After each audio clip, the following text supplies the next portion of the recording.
Yeah, the drama's back again. Everybody got secrets hiding deep within. Them and Chris got the whole town talking loud. One kiss, one lie, now the wall's coming down.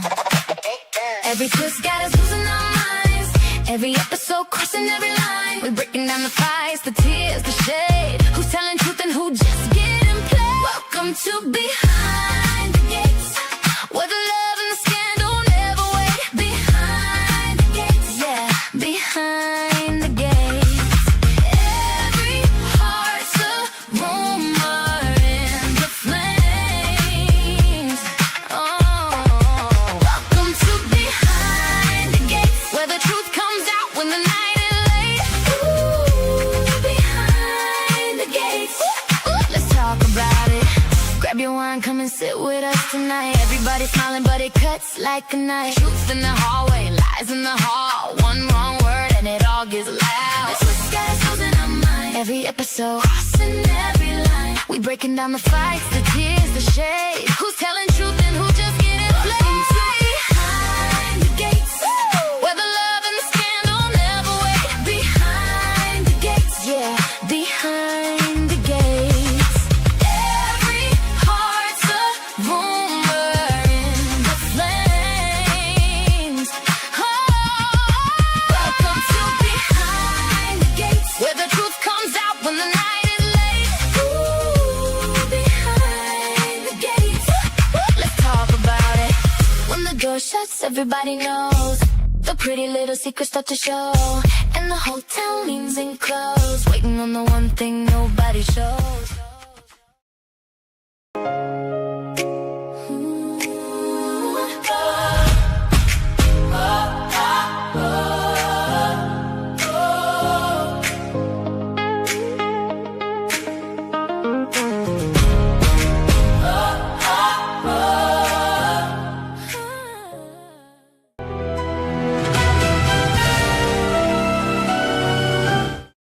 Every Friday night. No cooking necessary, no assembly required.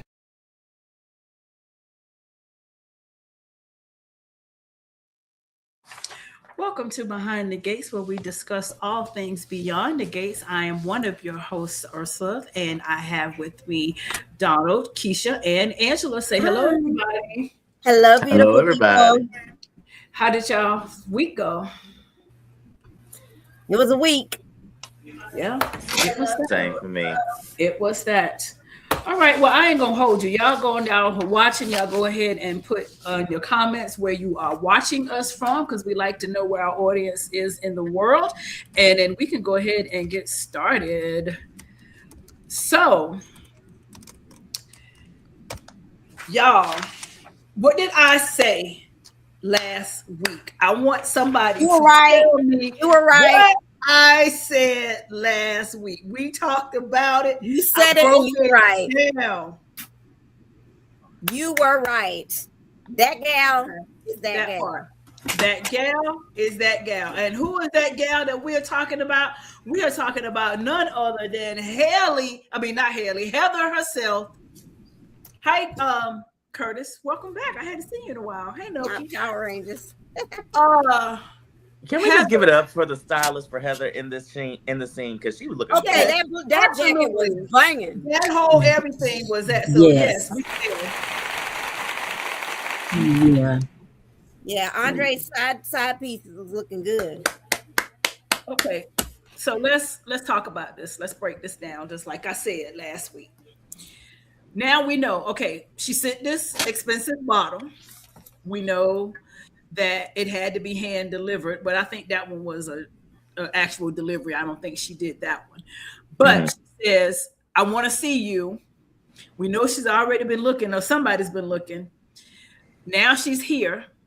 And the first place she goes is to the movies, which I think that's to, throw off whoever. And then she goes straight to where Vanessa and Danny are. And she takes this picture, which I think she's going to send to Andre later. Yep. To say, look at me and your girl. Because she's texting from an unknown number. Yep. The timing, she's here. Awful. She was here last time. And then now she here again, talking about, I want to see you. I'll get with you soon. Now I'm back. If She you ain't ever posting left. the picture, it's for personal use Yes. to torment your husband. Now, on the other side, Andre says this person was committing crimes, but wasn't anything that he was involved with, but he knew that she was into crime. So that means he knows not necessarily that she's the impaler, but that she has a checkered past. That's number one. Two, Andre is nervous enough now. If it is Heather, we know why he's scared. Because Heather ain't nothing to play with. She ain't nothing to sneeze at. And he said it's somebody he wants to keep in his past. So that's that. Now, Heather said she paid,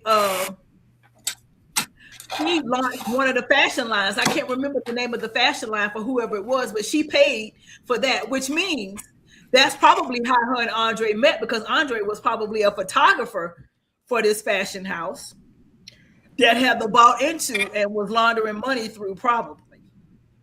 And that's probably how her and Andre met at this situation. So yeah, I'm convinced they got me this time. I'm convinced that Heather is Andre's secret. Now, what do y'all think? Angela, I'll let you go first.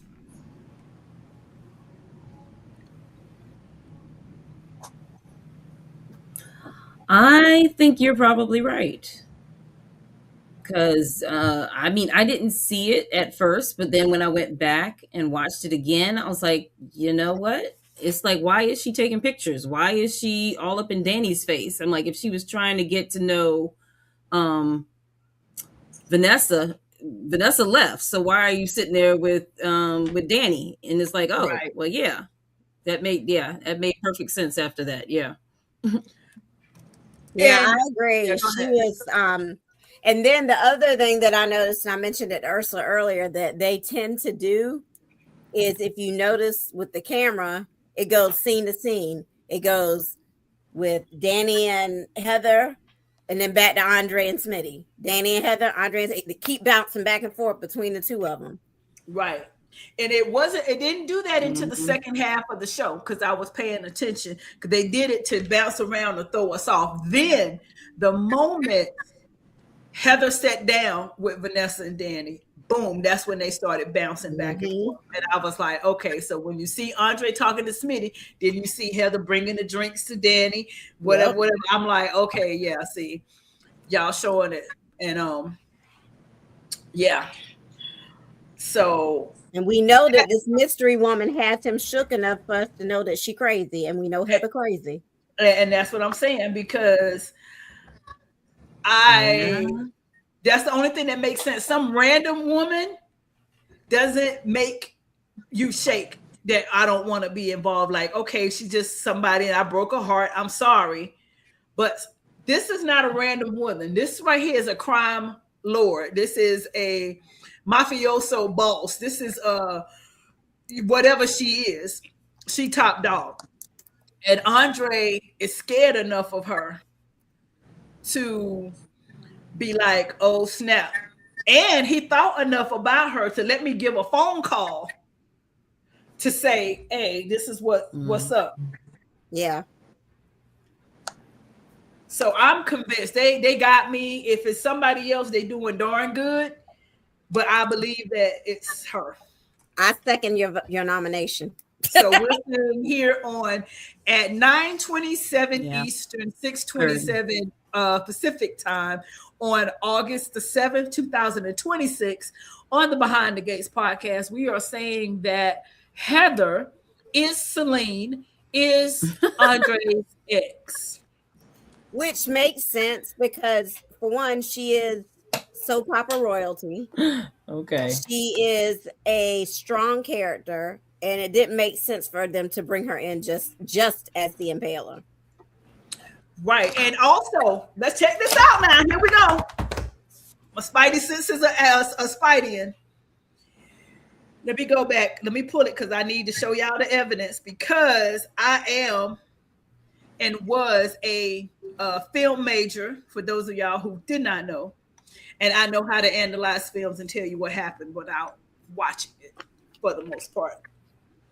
Check this out. Andre is talking to Smitty.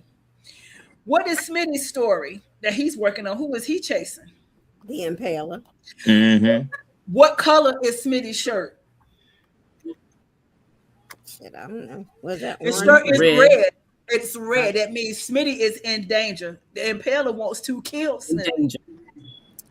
He is proximity to danger because he's sitting with Andre. Andre's ex is the Impaler. That's how close Smitty is to losing his life. He's sitting at the table with danger. I'm gonna quit trying to kill Smitty. You know what? Girl, I'm not trying. Smitty's to in trouble. unallow Smitty, but Smitty is in danger, and you know he's in danger. You And know- Andre might be the only one that could save his life at this point. Go Well, ahead. listen, this is what I noticed about this. I ain't never, ever, ever in the last 2 years seen Andre have a conversation with Smitty. Exactly. But So now, all of a sudden, he is shooketh. Andre is shooketh.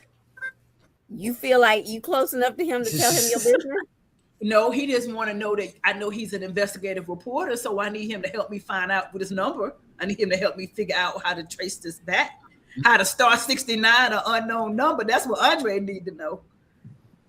How do I star 69? He could have AI that. 11. And that ain't gonna give us what we need if he did that. But he needed to say, I got to star 69, and I need to know 911. How do I get to this burner phone? And Smitty's best advice is, well, go to the authorities. But he was lame AF because the first thing he said was, this something going to destroy the family? Is it going to mess up Martin's campaign? For real. Who cares about Martin's campaign at this point? You see how shook this man is? But he knows who he's dealing with.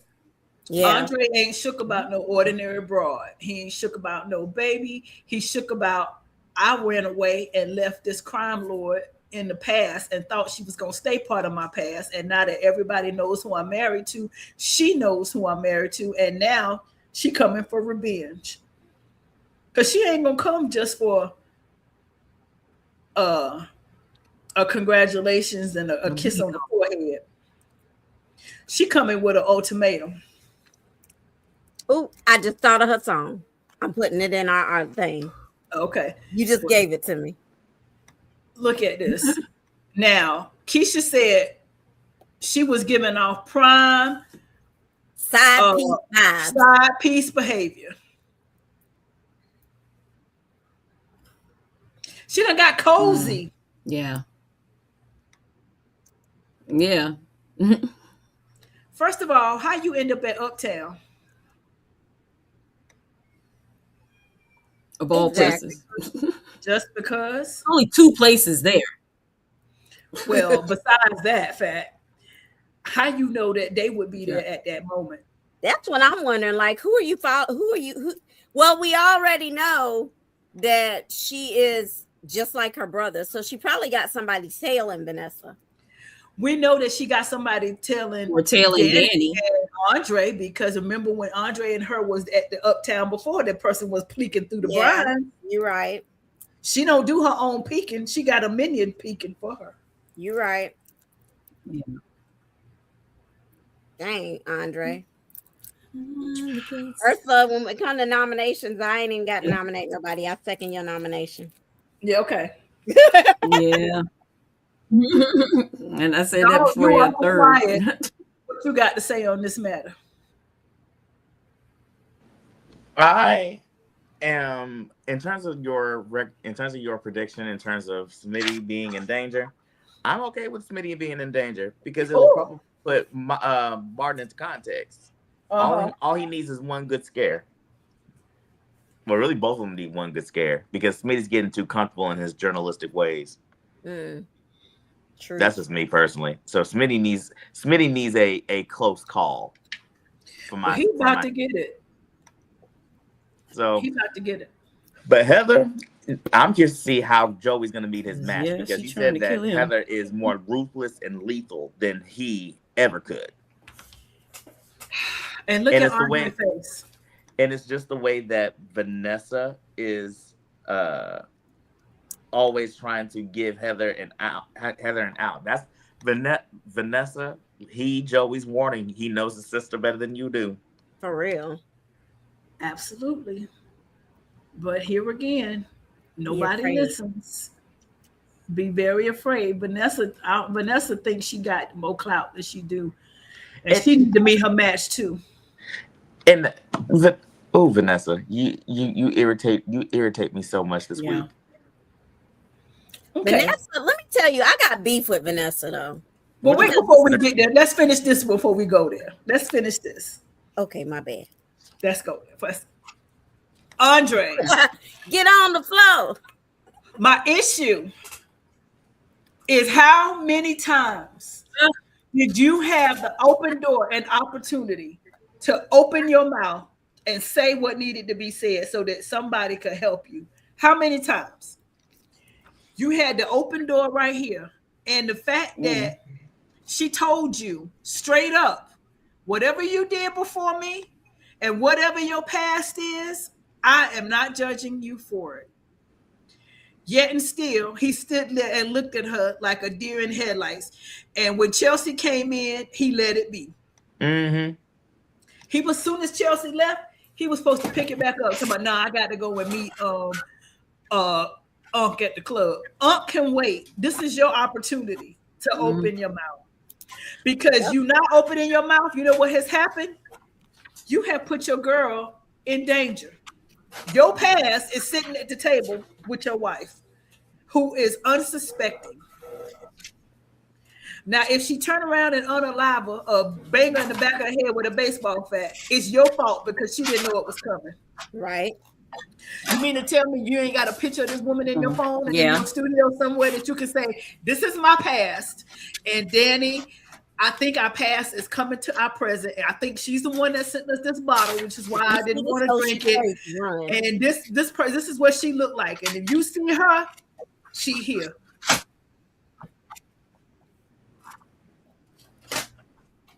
That's all it takes. The simplest things can be the best resolutions. It's just you haven't learned soap opera writing. Danny is that ride or die chick. I have learned at this point. Mm-hmm. Well, not only that, she got her own stuff, so she ain't in no position to hold your past against you. I think it's the crime aspect of his past. It's not the fact that I had somebody, because I'm sure she's assuming, of course, we've all had a past. But I want to know, how deep does Andre's involvement go into her crime world? True. Because I don't think Danny would hold it against him, though. Danny isn't the judgmental sister. That's Nicole's MO. Exactly. But when it gets out to the rest of the Duprees that Andre is something, the first thing they're going to be doing is trying to call the divorce lawyers. Well, first of all, that's their problem right there. They let too many people in their business. Well, that's true too. Everybody in the family ain't got to know your husband's business. Go ahead, Angela. But everybody in the family also grew up with him, so I don't think they're going to basically fault him too much, because they know he went through some drama after his family died. You're right. Okay, but getting involved with a crime lord, and you knew that she was one, because when Smitty said, was this person a criminal? Have they done some stuff? He was like, dang, yeah. Not to me. She's not that much older than what? He's not that much older than because how old is he? He's as old as he older than he probably on there with Naomi. Not Vanessa, Kat and all of them. He's a little bit older. Okay, so we had this discussion on TikTok earlier. He was still, when he did it though, he was probably way younger. Naomi ain't but about 30 years old. Right. And Martin is about 35, so I put him along with Martin. Or maybe between Martin and Naomi. Maybe somewhere around 32.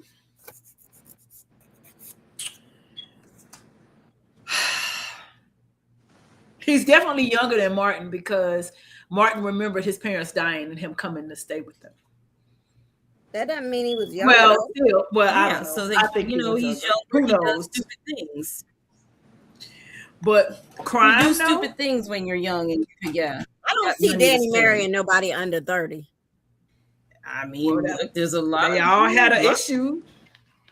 Yeah, but they had an issue because he's 20 years younger than her. Well, 30 under Anyway. 30 is very immature, especially for a man. But we didn't know how old he was when he met her. We don't know how old he was when he met her. And how old was he when the parents died? We know that Heather is older than him. And so Keisha said earlier that he got a cougar fetish. He sure do. He got mommy issues. And that makes sense. It does make sense. A whole lot of sense. It tracks. I agree with that. Yeah.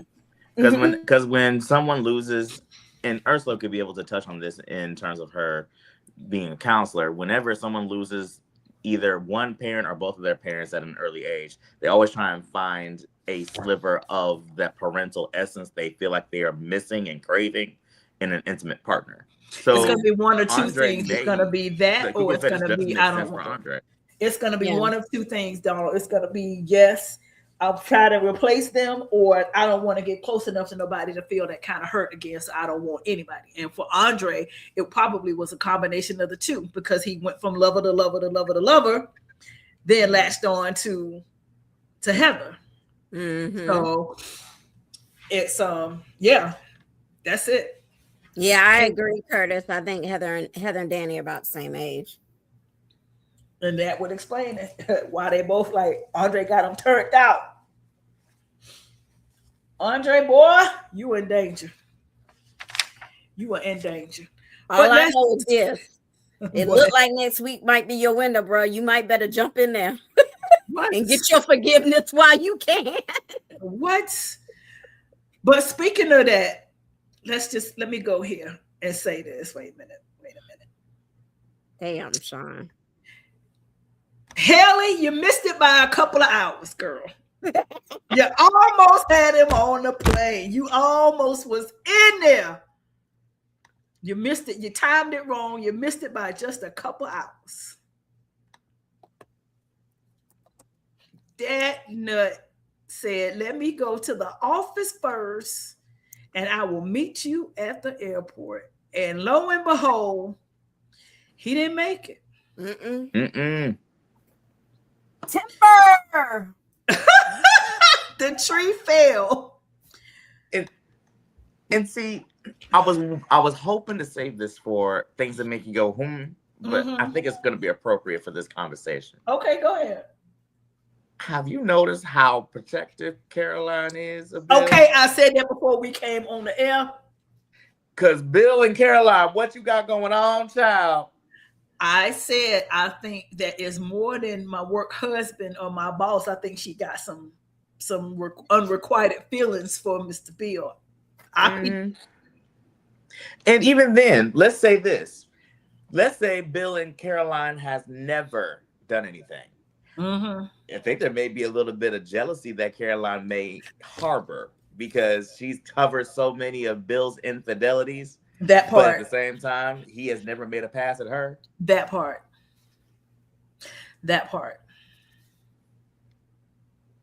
I was thinking, I would say, I'm there with you. I'm there with you. I was looking at the way that she approached it this week when, and we'll get to this later. I don't want to go too far ahead of myself, but the way that she came at Bill with her own suspicions was kind of like, well, I understand, but she got a little heated to the point where he had to say, now, wait a minute, back up. And what we're not going to do is talk about this no more. So I think that, yeah, I think so. But thank God at the moment that Caroline was there because what I said, let's back up before I go there. So our good girlfriend Haley said the numbers, hey, Miss Lily, she said the numbers are trending down. And it ain't gonna be long. I got him right where I want him. Because hasn't she been upping his dosages? She's been upping the dosages, and she put that little over health ring thing on him so she can check his vitals. She telling him his vitals look fine, all the while knowing that the numbers is going in the toilet. So is someone gonna sit there and say, can we? So what is? So if the health ring has been checking his vitals, doesn't it keep a record of how it's been, at least in the last couple of weeks it's been? I don't know. Angela, answer that. Say that again, Donald. For the health ring that Bill is supposedly wearing, doesn't it keep track in terms of like the weekly progress that he of his stats since he's had it on? I mean, but he has to actually log into it. If he's not logged into it, then he's not going to see it. Only Haley's seeing it. I don't know why he wouldn't have it on logged in for himself. Right, But but if Haley's logged in, shouldn't it at least keep track of every time that she logs in, at least keeping a record of his stats since he's worn the oh, ring? well, yeah. So if somebody does look on her phone or whatever, that is a tell, yeah, that she knew that stuff was going funky and didn't do anything. So that is in there. Because But who unless she gonna look at erases her the phone? records, but I mean, even the company would have, because the girls know that they had the ring, that he has the ring on. So if they basically go and ask the company for the ring, but I mean, they'd have to get, whole They HIPAA can't thing. get it. They don't But have. still, Right. but I mean, that's an easy one if he's dead, but I don't think he's going to die. But yeah. So They'd let's have to just get some. back up and see how we got here. Can I just And say yeah, that Curtis, outfit she did she had look on good that this orange week, is Curtis. really I cute. agree. Oh, it was really cute. It was cute. Yeah, she did look cute this week. She did. She got a Danny good shows up and says, "Okay, you holding on to my glasses, and I'm gonna need to get them back." And Haley says, "Oh, you want them? Okay, here you go." And they're all broken. Like, oops, I stepped on them, or whatever excuse she gave about the glasses. So he goes, "Okay, well, I'll buy you some more." All right. Danny couldn't help but take her digs, as Danny does, which Danny gets on my nerves, but we'll go there later. Did And she so think that did she not think He that did Haley snap wouldn't him. do something She to those broke him in glasses? half. She did snap him in half. yeah, she did. She cracked him. Did she think that nothing would happen from it? Right. I don't know what Danny was thinking. Danny really is thinking. I don't know what Danny's thinking. Danny's thinking is getting on my nerves. I don't know why But she thought she was going to get those glasses back in one piece. I have no idea. For real. that's crazy to me.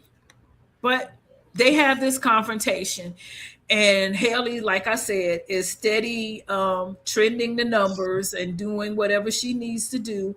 And so Haley is pretty much in go mode. She says, "Listen, because we about to be $5 million a piece richer. Well, 10 million, but he had to remind her, hey, wait, what about my cut? You only getting 5. Okay, fine." So she's celebrating. She said, "Listen, once we get on the island, I'm gonna up the dose, and that's gonna be it. You gonna call your guy, and we're gonna have him cremated and done, bam, boom, no autopsy, overdone." She ready to roll out. Now, my thing is, if the girls and Danny were not so fixated on trying to do the "I got you," they would have stepped back for a second and look at this thing for what it is. But they're all about in the affair, the affair, the affair. And I need them to think broader than that. Kat already said it out of her mouth, but they was like, nah. Kat already said it's ready to kill Bill. And Bill's so stupid.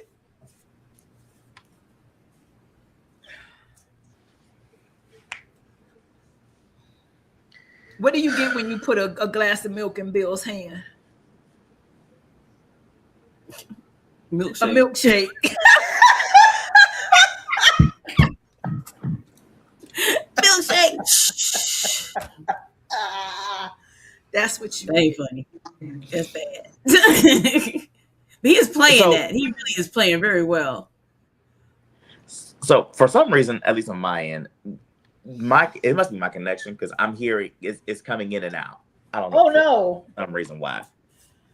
I'm sorry. We're having all Mine sorts is of technical buffering, but I'm just difficulties giving tonight. it time to rebuffer. So Yeah. if sometimes if our comments sound a little bit robotic, some of us are having technical issues. Whatever. It's a glitch in the matrix tonight, so we apologize. But he says, I am nobody's fool. My God. Yes, you are. But you knew that you was not having these issues before, and you can't just attribute it to you getting older. You're having these issues way too often for your wife to be telling you there's nothing wrong with you and advocating that you don't go to the hospital because it's a waste of time. Why wouldn't you go on your own? And if you don't want to go to Madison, go to somebody else. Go get a second opinion. Really? Is your ego that big that you can't say something is really going on me, but you're gonna sit and cry in your office about what's wrong with me? I don't know. But you don't want to go see what's wrong with you? Nope. The same thing that Kat is doing. They would rather not know what's going on with them and die oblivious than to live knowing what's wrong with them and then have to suffer knowing what he has to do to maintain his health. Well, that ego was gonna get him unalived. Mm-hmm. Big time. Hey, David, big time, because he said he's nobody's fool, but he's shaking all over the place. And she said, oh, it's only when you get upset. So did Caroline upset him enough to push him over by questioning him? And what was Danny's motivation with talking? Well, first of all, Vanessa, I take issue with you going to speak to Randy about what the suspicions are. Even though that's your friend or not, I take issue with this. Elaborate. Because I know that's your friend, and you know that they're suspecting you having an affair with the wife, and you trying to warn him. But wouldn't you sit back and I would sit back and see if it was true or not before I try to issue any type of warning. But did she even give him a warning? Because she said, whoever you doing it, they know who you doing and who you doing it with. You need to be careful. Because Bill Hamilton is nothing to play with. Vanessa is one of my nominations for a couple of reasons. One of which wasn't what you said, but more so, I thought that as a friend and out of loyalty, she should have been upfront. Hey, they know you effing around with Haley. That's what I said leave too. that gal alone. I agree. Because I thought she was going to come straight out and ask him. Well, that could be either way, because you want to say how deep the loyalty goes. Okay, if I think you screwing around on your man, and I might say, hey, I think you might want to stop doing what you do. Well, my thing is, I don't think she's being disloyal because that ain't got nothing to do with Danny for real. Danny need to mind her own business. Well, when has Danny ever mind her own business? But what I'm saying is she's not being unloyal to Danny because it's not Danny's business. Well, and I also take issue with you saying to Randy, if you doing it, go ahead and do it all over town. You got my permission. Yeah. Yeah, that was funny. What is your motivation, Danny? So you can get the heat off of you, so you can make Bill hurt, till you can say, I got you. Bill, I want you to see how it feels to be cheated on, and Haley's going to be. I mean, what's your motivation here, Danny? She is definitely in the wrong, and that's, I hate to say. It's what you don't want to say. I hate to say, but I think she's doing all that to let me hurry up and break them up. Yeah, because just like she said to Vanessa, and Vanessa said, "Who you trying to convince, me or yourself?" Mm-hmm. That's the reason why. She said, well, the kids need their father. And Vanessa said what we've been saying all along. Them kids is grown. Ain't no kids. Them girls grown and they don't need y'all like that. At all. He's gonna always They be really part don't. of their life. Okay, he don't have to be part of yours. That's exactly what she said. He ain't got My to be part child of is your life. 25. I don't ever have to see her daddy if I don't want to, and I don't want to. But here's the thing. Getting back to Bill. Bill is the big bad attorney. He's the fixer. Bill knows some stuff is going on. Otherwise, he wouldn't have taken this meeting. So this is where I have issue. It's because you stupid.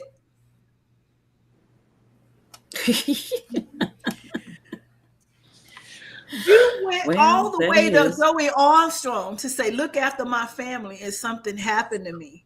And even Joey said, well, then maybe you should go get that looked at. In all honesty, I am not surprised that Bill went to Joey. In all honesty.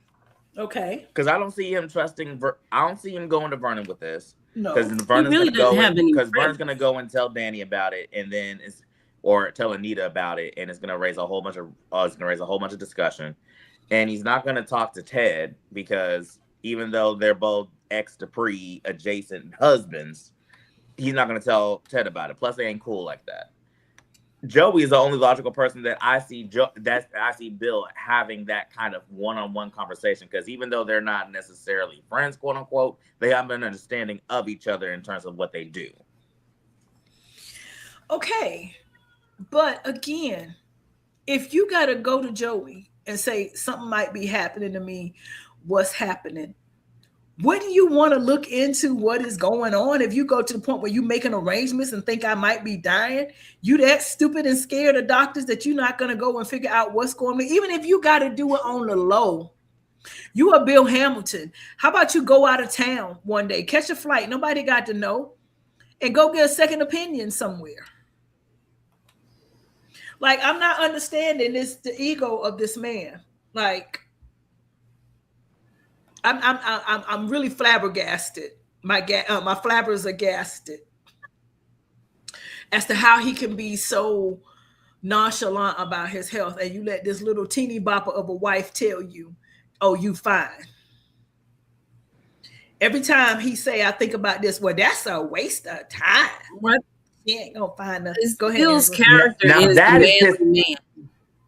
Now that ticks me off, because Haley everyone else should be, you should be so sick of everybody trying to control your health that you are just completely done. The fact that Haley has now switched it up, that would raise a red flag to me, personally. Mm-hmm. Yes. But in that, Before she was all pushing to go. You need to go get checked. You need to do this, and then she did flip. She flipped. All of a sudden, it was, you don't need to go to no doctor. You don't need to go to this. You don't need to be seen by that. You don't need this and that. I got you. I'm the one. And we need to get out of here. I cannot take you and your kids no more. They accusing me of cheating. And we need to be out of here. Caroline, clear his schedule. We getting on the plane. I'm getting him to St. Bart's tonight because this N-word is about to die. And speaking of this N-word, let me tell y'all something. Yes. The bill is starting to piss me off even more, because the fact that Caroline already cleared the schedule, and the fact that didn't raise flags to you, saying, "Oh, well, Haley already told me to clear your schedule." Hold on, what? I was just convincing this little wench that I don't feel like I should be going nowhere, and using this little petty guilt trip, saying, "Well, I'm going to go by myself if I have to." So now I'm risking my health to get on a plane. And so now you tell me that before I even agreed to this, you mean to tell me that she told you to clear my schedule? No, Yeah. Bill. Completely over his head. Right over his head. Because I was expecting him to say, "What? She did what?" When did she do that? No, he said, "Oh, okay, well, thanks." Yeah. At this point, Caroline is going to be your saving grace. She is. Yeah. Because this ninja, his ego And the fact that he does not want to admit that he was wrong, and the fact that he doesn't want to admit that I done cussed Chelsea out, I done cussed Naomi out, I done what they need to do, told them to mind their business, and now they might be right. And listen, David, if Bill, stop and listen, if Bill after It's all powerful. this, Yeah, it is. I think that depending upon how this plays out next week, if Bill is awake in the hospital and he's sitting there saying, "Oh, I'm fine. I don't need to go to the hospital for fine," I will jump into the BTG verse myself through the screen that I watch on my phone, and I will personally fight Bill Hamilton because, man, I need you to stop. Look, your super daddy. You gonna slap the And I need Madison to say, okay, let me bring in a specialist, a second opinion. This is a new character alert. I need somebody else, because if you don't want to listen to me, because we keep saying it's inconclusive, but clearly something's going on, we need to figure it out. And I think, listen, Haley, you look cute in this little orange little number and your tatas all pushed up. You look cute, but I can't stand you. Mm-hmm. And that cute outfit don't mask ugly, because you ugly and your ways and how you acting and things you trying to do. And I don't like you. I don't like Bill, but I don't want you to unalive Bill. I want you to get caught. I want you and Randy Bowe under the jail cell. And take Leslie with you. No, that'll be the end of the soap opera. We got to have them three.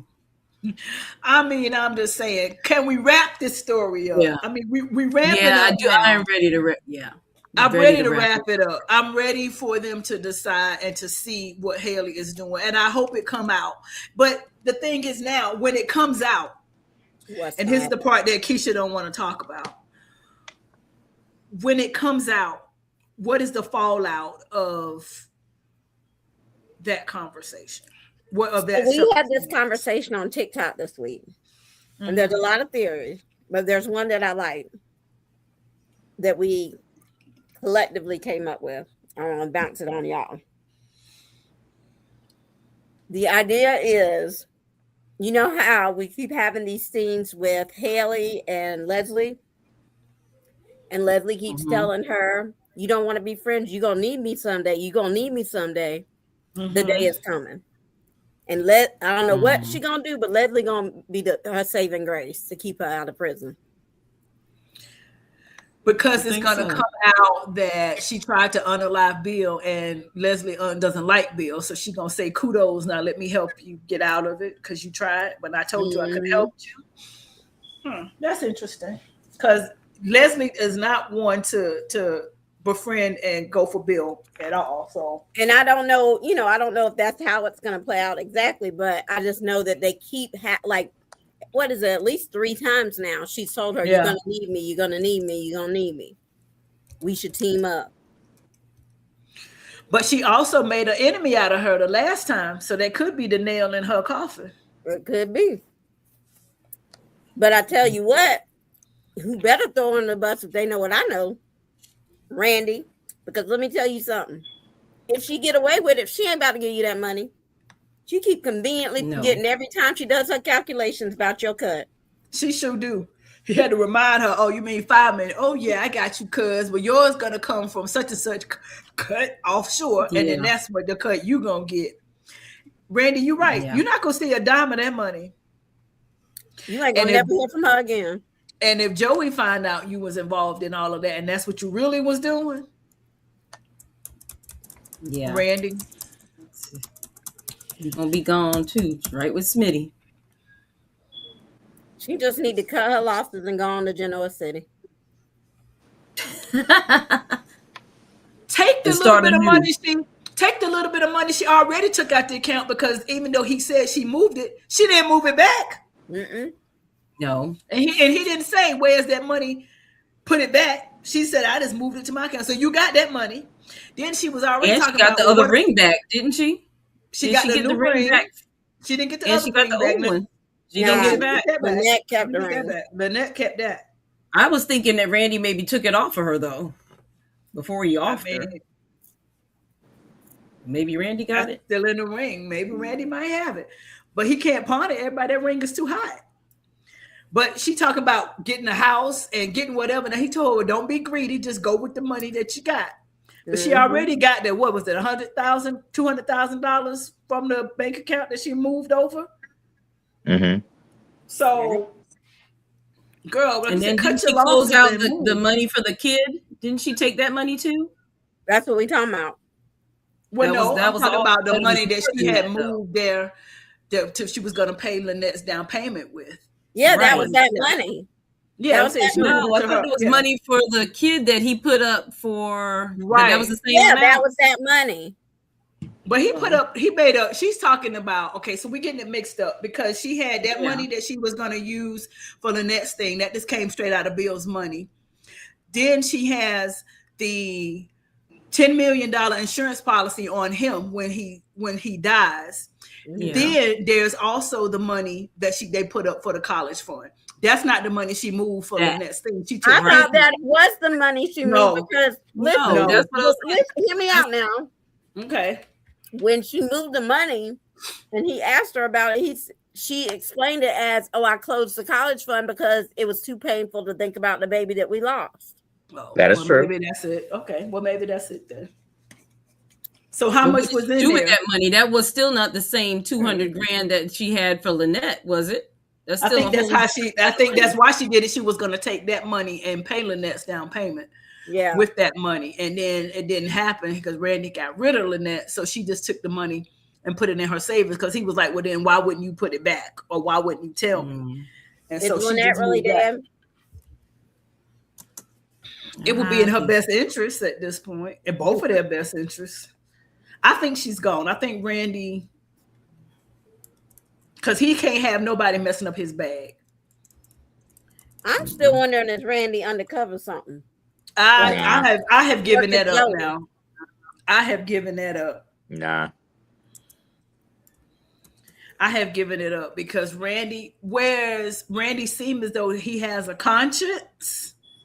I've given it up that he's trying to do anything. I think he need to be paid. Randy all about the money. But we'll come back. We're going to take a quick commercial break and we will come back and continue this wonderful discussion. Y'all just hold on a second. Woohoo!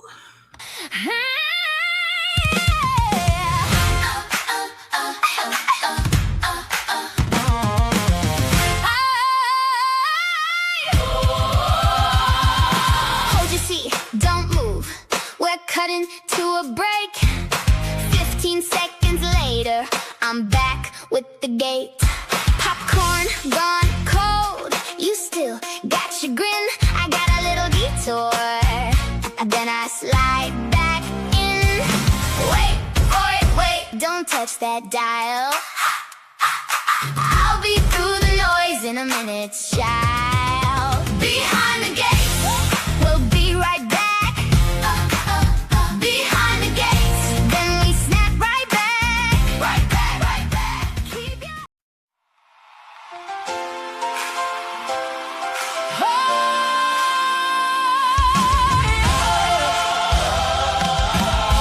Stand up strong, let your voice be heard.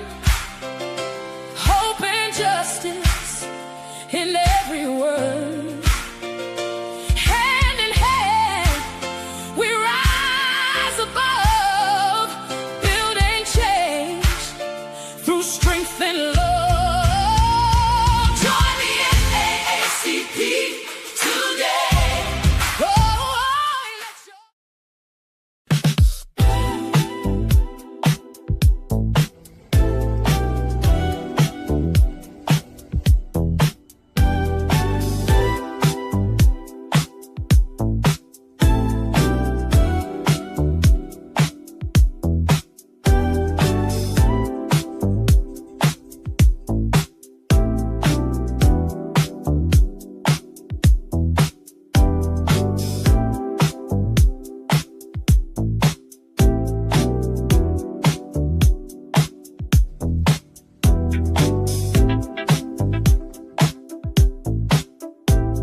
y'all. So as y'all know, go ahead. You want to say what? I just want to say that the NAACP theme song gives me Spirit by Beyonce. Ah! Do I even know that? Do I know Spirit by Beyonce? You're going to have to send that to me. I don't know that I know that. What happened? He says the NAACP theme song reminds him of Spirit by Beyonce. Oh, I don't know that song. As I said, I don't know that I know that.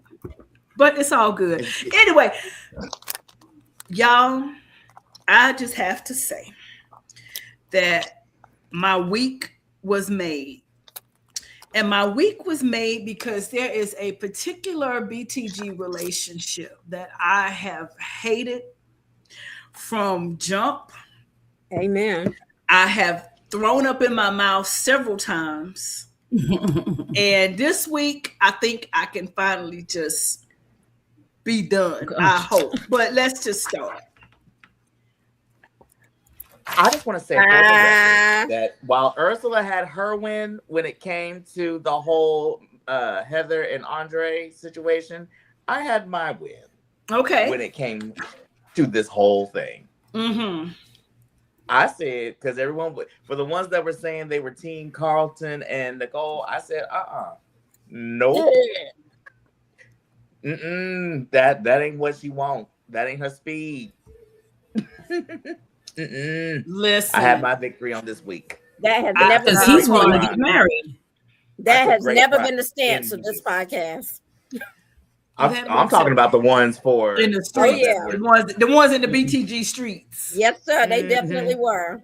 They was King Carlton. Now, here we go. This is the foreshadow. We've known that because everybody has said to this young lady, it sounds like you've already made your choice. And no, I still want to be free. I still want to be that. But she sat right here and said, Carlton, I want to give you my whole self. I mean, mind, body, and spirit. I want to smack it up, flip it, and rub it down when I am rested and ready to go. And you don't deserve half of me. You deserve all of me, baby oil and all. I mean, I'm gonna put it on you when I'm rested. And he says, okay. Then she turned around not 5 minutes later and said, oh yeah, come on through the house, slide on through. I want to wake up in your arms. I want to wake up with you. Slide on through. And I said, but I thought you was tired though. Yeah. No, you just didn't want to deal with that other one. So you had already made your decision. Now we was going back and forth, but let me go there before I get to the BTG group. She'd already made her decision, but to back things up, she says, okay, because I need to talk to somebody. I need to figure this whole situation out. And so who else do I go to but the matriarch of the family? And I talked to my mama, talked to Graham. And what do you think about these two men? And Anita's like, well, again, it sounds like you've already made your choice. But I want to be free and I just don't want to hurt Carlton. So my thing is, she been over Carlton. She just didn't want to hurt Carlton's feelings. Yeah. Because he's been such a dear friend and she leaned on him heavy when the whole thing went down with Ted. She doesn't want to hurt him because deep down she feel like she used him. And you did. Mm-hmm. She 100% did. He'll be all right. She took advantage of his proximity to their relationship. She did. And the fact that he was thirsty enough to say, okay, well, let me give you what your body needs since you're not going to get it from Ted. And for her, that was, I guess, too close to proximity to Ted because she started imagining being with Ted. So I guess that was just too much for her. She needed to get away. But Carlton, this is the funny part. She's like, yo, let's have a date. You know, I've given myself a specific amount of time to say what I'm going to do. So let me spend some time with you. So Carlton's like, okay, bet. Here we go. Let's meet up at the country club. Okay, yeah, let's resume this. And then who else then that Watu sees themselves into this situation? Best scene ever. None other than Miss Leslie Dana Thomas. Go, Donald. So I was kind of here for this because even though Leslie deserved a clock from Nicole in terms of saying, yo, let it go. Your man the person you think is your man don't want to be your man and has already expressed that he's in love with another woman. That's not you. I kind of felt that this little clock back was justified in terms of putting all of Nicole's business out there like that. I'm just saying. I was here for it. I was here for it too. I got me a good key off this right here. Because the way that Nicole's face was cracked as Leslie aired out her laundry. Then when I tell you I had a jaw all on the floor at this scene, I said, no, she didn't. But yes, she did. You did. But I was here for it. And she was like, Nicole was like, this heifer. Look at his face. Like this be I'm here. screaming. You know what his face say? What you talking about, Willis? Yeah. But he knew that already.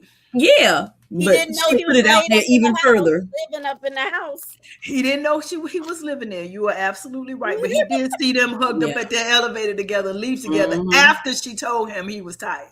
She was tired. He did clock that.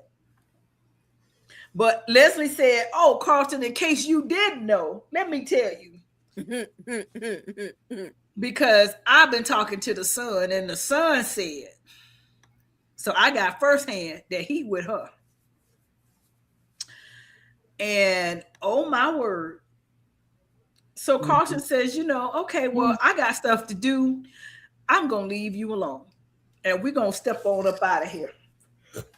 And so they do just that and decide that they are going to resume the date the next day, regardless of us being interrupted and what Leslie said, blah, blah, blah. I still want to have a conversation with you. So he goes, well, let's meet up at Orphe Jean's. Let's do that. She goes, okay, wonderful. That's great. Now, what happened at Orphe Jean's is up for interpretation because in the BTG group, there are several theories as to what happened at that table, and for some reason, I don't have the graphic of that table, so we're just gonna leave it right here and discuss it. Carlton thought he was in a better position than he was, obviously, because Carlton came in and issued an ultimatum right away. Mm-hmm. I'm not comfortable with this. I have wanted you my entire life. Ever since I laid eyes on you, my life has been all about Nicole Dupree. Yeah. And when you became Nicole Dupree Richardson and I stood beside your husband as his best man and watched you take your vows, I wanted you. I couldn't sleep at night. Everything in my soul wanted you. And now I have the opportunity. And I'm telling you now, I am not here for the side piece. I'm not here for sharing you. It's all or nothing. You're going to be my woman or you ain't going to be no woman. And Nicole says, well, I guess I am. I guess I'm out. Listen, she said, well, I ain't going to hold you. Donald, she said, I ain't going to hold you, dear. I ain't gonna hold you. I was trying to let you get it a little bit more before I let you go, but I ain't giving up my white chocolate. Nicole said, you are a very dear friend to me. Dear friend of mine. You, but and then go ahead, Don. I will say this. Carlton is a better man than I am because the way that I would have left every table unturned, or there would have been a table unturned. And the name that she would have been called would have been other than government. And she talked about, well, hopefully we can remain friends. Your number has already been blocked. I was just going to say she left him with the "Can we still be friends?" Like But hear me That out. was I have a proposal. okay. What you got, sis? Let me know if y'all here for this. Carlton and Leslie. It solves I thought everyone's about problem. that. I'm kind of for Leslie and Marcel. I ain't gonna hold you. I like Leslie and Marcel, but Yeah, Carlton and Marcel. Leslie solves the problems. Carlton had somebody, Leslie had somebody. Leave us the fuck alone. I don't think that's know. happening. Carlton is too uppity for Leslie. He has Yeah. this, he looks down his nose and has this disdain about Leslie and knowing what she did. You need to have some He's not disdain gonna do about that. himself. Listen, so back in the BTG group, I put this made my week. She putting him out to pasture made my day. And another person said, well, the way that I saw it is he put her out. He ended it.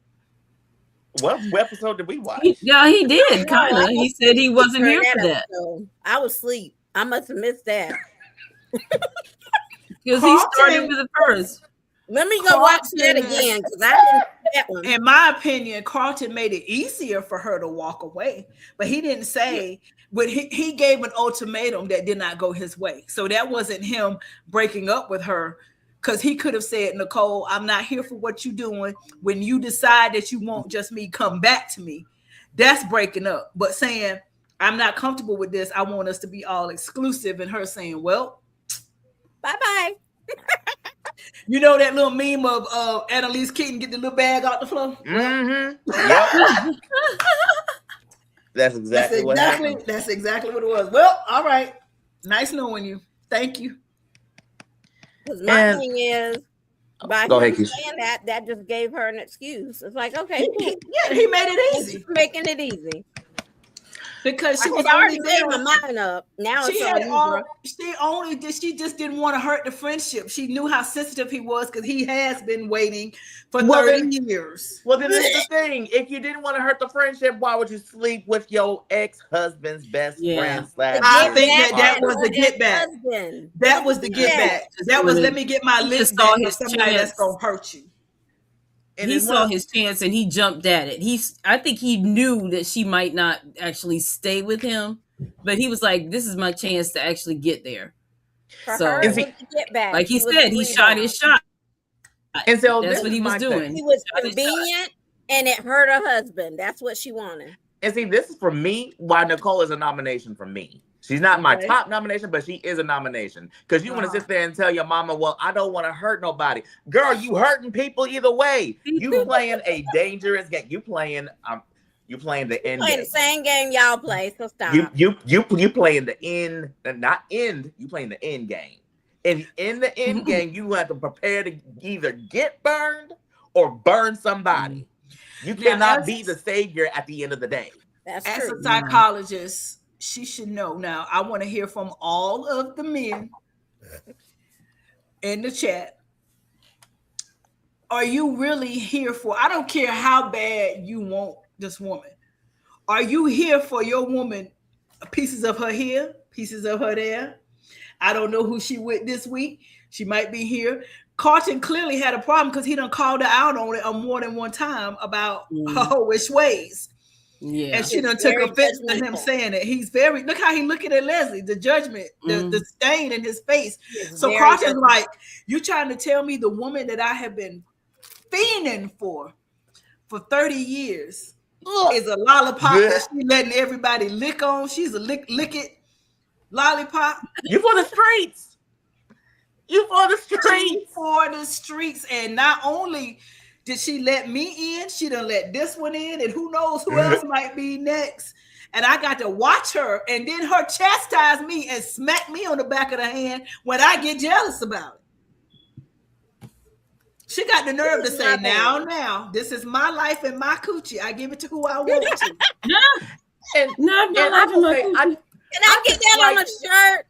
And see, I took slight. My coochie. It was, and see, this is the thing. I took a slight issue with Anita's stance, just a slight bit. Yes. I took a slight bit. I took a slight issue. She's sitting there telling her mama, and like, well, what did she say? She was talking about how I basically did let them know. It's like, okay, well, men are responsible for their own feelings. It's not your fault. It's not your job to babysit their feelings. At the same time, you want all the men that are married to your daughters to babysit them hand and foot. Now that I take a slight issue with, because even though men, we may not express our feelings the same way as women do, we still have emotions and we still can get hurt at the end of the day. And she know that because she's had to put them both in check about the other. Now hold on, Donald. I got to argue the other side of this now. Because yes, they have an expectation of the men involved with their daughters. But the difference is these two men knew what she was doing from jump. She said her intention from day one. Those two men that did their daughters wrong made a commitment to their daughters. That is true. But I'm also speaking from I'm speaking from a general sense mainly, not from a specific sense, but more so of a general consensus. Men are not responsible for the feelings of a woman. And just as Anita said, women aren't responsible for the feelings of men. But at the same time, we should treat each other with human decency. And what Nicole was doing, now granted, she had every right to do and carry herself how she did because she's grown. She can do whatever she wants. But you have to be able to accept the consequences that come with it. And at the end of the day, while Nicole was trying to say, I didn't want to hurt anybody, you knew that you were playing a game that was going to end up leaving somebody hurt at the end of the day, regardless of the expectations that you did set at the beginning of it. Now, granted, Carlton... He told him more than once, I'm going to keep screwing white chocolate. If you don't like it, you can go. Yes, and at the end of the day, they did set themselves up. I'm never denying that. But my issue with what Anita told Nicole is what I take slight issue in one aspect. Is that you can't sit there and say you're not responsible for the feelings of men when ultimately we're not responsible for each other's feelings in general. But whatever expectations that you did set, if you choose to accept them, great. You are setting yourself up for hurt at the end of the day. But Nicole stating that she didn't want to end up hurting anybody is a false statement. And as a psychiatrist, you should know better than that. That's just me. She should. So what you're saying is, Nicole said, here's your mission. Should you choose to accept it, here's what it comes with, the consequences. She had to know, as a psychiatrist, psychologist, counselor, anything, you screwing these men through the mattress the way that you was doing, and all of these romantic dinners and making sure they plan all these elaborate dates and obelisk and all of these wonderful things. A man is not going through all of that for you if he ain't feeling you like that. The things that I see about the dating scene now, I wouldn't be out there for nothing because they carry you to wherever you go and say your budget is $12.95, and if you spend a dime over, either I ain't paying for that meal or you giving me some. So you better order off that value menu that I just brought you to. And the girls are out here trying to get everything they can from the men that they have and bring their children and their girlfriends along, order lobster and oyster and have a $300 bill and sit there. The man say, I ain't paying for that. And you mean what? So everybody has all these crazy expectations of the other. But I believe, and you have every right to feel guilty, Nicole, because you keep saying, oh, I used Carlton. You did, and don't act like you didn't. Don't act like you are oblivious to the fact that you didn't use Carlton. But you used him as your get back. And he allowed himself to be the get back and taunted in his friend's face that I got your girl. Yeah. And your friend was even stupid enough to advocate for you. I'm still hot about that. Yeah, that was just stupid. I don't even see how that was even possible in any universe right there. That was ignorant. That wasn't even ignorant. Yes. That was ignorant. Either way, ding dong, Carlton's dead. Bye-bye. You are the wicked slink.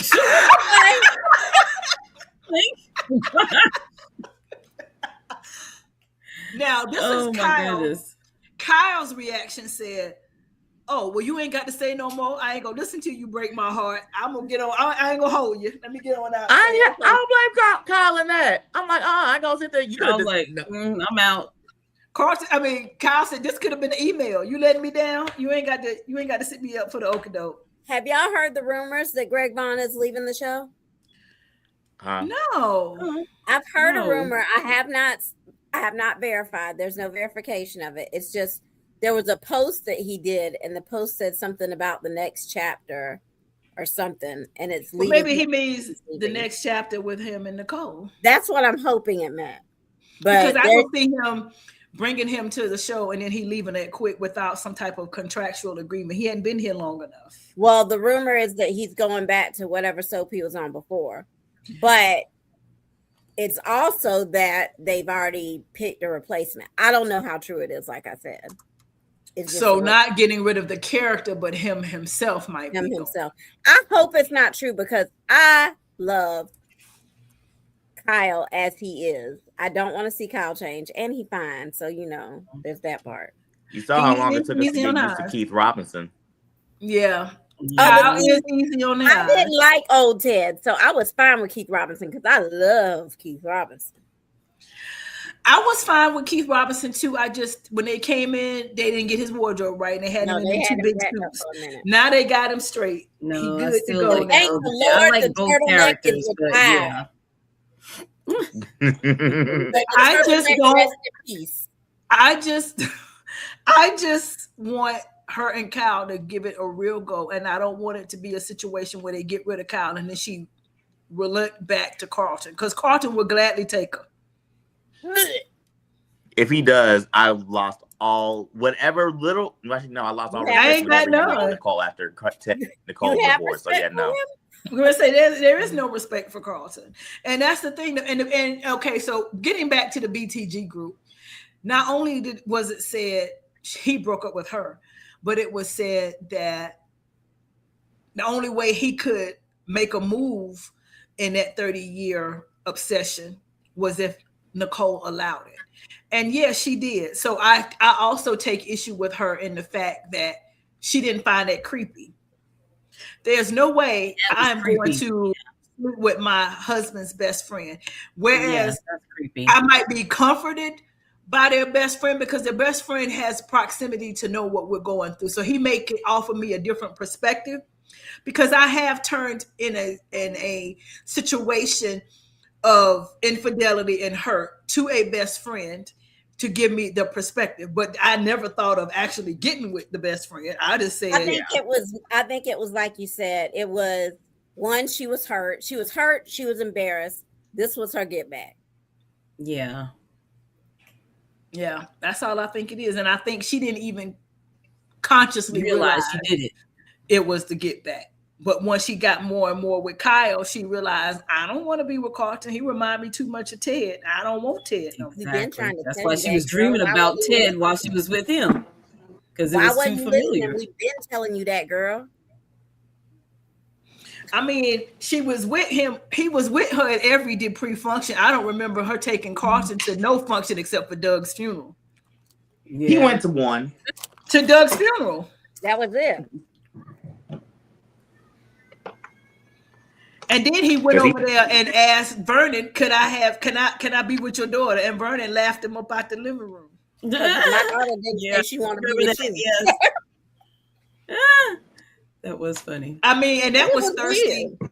That was thirsty in the beginning. That soon into it. Can I date your daughter? Your daughter is 50 years old. First of all, sir, my daughter is grown. That is her decision. Anyway, ding dong, Carlton's gone. I'm happy about it. Yeah. But Deuces. speaking of relationships, now this is right here is the Oh sad my part. goodness. The sad part is because our nephew Tyrell is in love. You He got. can I just say I want that shirt. I do too. I loved it. I love the shirt. As a future teacher, I need that shirt. I love that shirt. Tyrell is way more into Jessica than Jessica is into him. He's into him. Yeah, Let me just back up for a second because California man. I got a graphic I didn't show. Let me back up before we go here. I just want to put this out there to say I did it. Okay. All right. Someone posted into the group chat talking about they don't want to see any sex scenes and Beyond the Gates ultimately. I'm like, can we even say You these? Why can't they watch a watching soap soap opera without a operas? sex scene. I'm like, It's what? not Why I'm you like, watching the soap opera then? That's all like, soap what are we is. doing? Yeah, like Like, That's Hey. all soap in is daytime soft porn. That's all soap like is. for real, you need to find something else to watch, Pookie. This ain't it. Right. Proof. The new rendition of Little House on the Prairie is on Netflix. Y'all go watch that. Mm-hmm. This ain't for you. This It's is definitely fun. not for you. It's This is fun. for soap opera watchers. Okay, but back to Tyrell. He is way more into Jessica than Jessica is to him. And God bless her. Jessica put that snapper on Tyrell. yep. And Lord,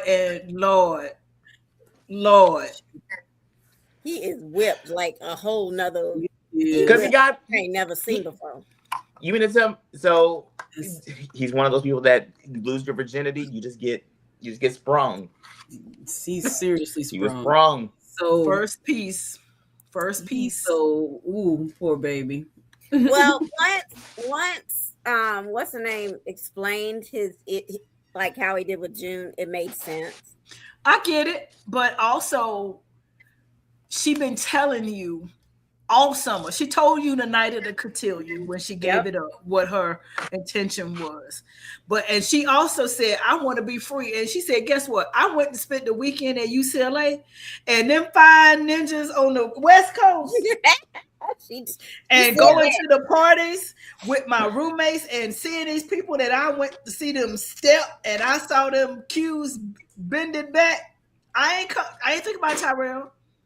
But see, okay, so for this in this scene right here, I have a nom for Samantha because I feel like at that point Samantha should have told Jessica the same thing she told Smitty and Martin about Tyrell's past, so that she could have done it in a more humane way. That's Humane funny way. because I have a nomination for Tyrell.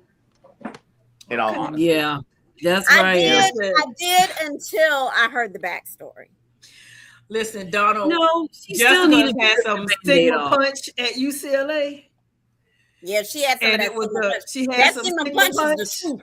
That thing look, that blue juice will hit you now. Listen, let me tell y'all a story.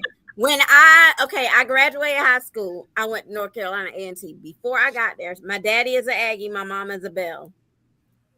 My mama said, this is the only thing my mama warned me about going to college, going to A&T. Whatever you do, don't drink the Sigma punch. That was the only warning my mama gave me before college. She ain't say don't come back pregnant. She ain't say nothing. All she said was don't drink the Sigma punch. Don't drink the Sigma punch. Listen. The Q oil, the ape blood, gorilla blood, whatever it is. Listen, the blue juice will have you wondering where you at. Blue juice when make you you come loose. to. I'm just telling you. Yeah, that does take me back because that blue juice, you don't remember nothing. I've I've been there. Wake up like what happened? when it's done right, don't ask. Look, we had a special batch. Make sure you have some good girlfriends with you when you drink it. That's what you need. We had a special batch of Sigmas at USC back in the 90s. And they used to cook out and fry and punch it all the time. Seemed like damn near every weekend. It was. I still say that's the biggest travesty of my lifetime. I was not around for the 90s and early 2000s. Yeah, those were good times. It was the USC in the 90s. It was Freaknik every weekend, basically. Wow. It was Freaknik every weekend. Blue and white weekend. Check. The Sigma auction. Girl. The Sigma auction. Let me say it again. The Sigma auction. My God. That's it. That's all. That's the post. That's it. That's all you can say. That's all. That's the post. I got to say that the 90s and 60s was some kind of somebody put up pictures. They were some kind of fun. Ask somebody. We had the Freaknik documentary. We need a documentary on the Sigma auction. I do like y'all when y'all The have USB on y'all signal blue was with kinda that fun. camouflage. That blue, I mean, just when y'all have on y'all camouflage, y'all just be killing me. Oh, jeez. Yeah, that takes me My God. back. Blue fly till the day I die. So anyway, Jessica got a touch of all of that at USC. They showed her the black side of UCLA when she went, and she said, Yeah, "Yeah, she had a good Tyrell." time. She said, "Tyrell chess club square that ain't matching. That ain't what I like. Mm. That ain't it no more. That ain't scratching the proper itch. I done outgrown this here." So Samantha says, "So you think your ship not gonna last out there?" Nah.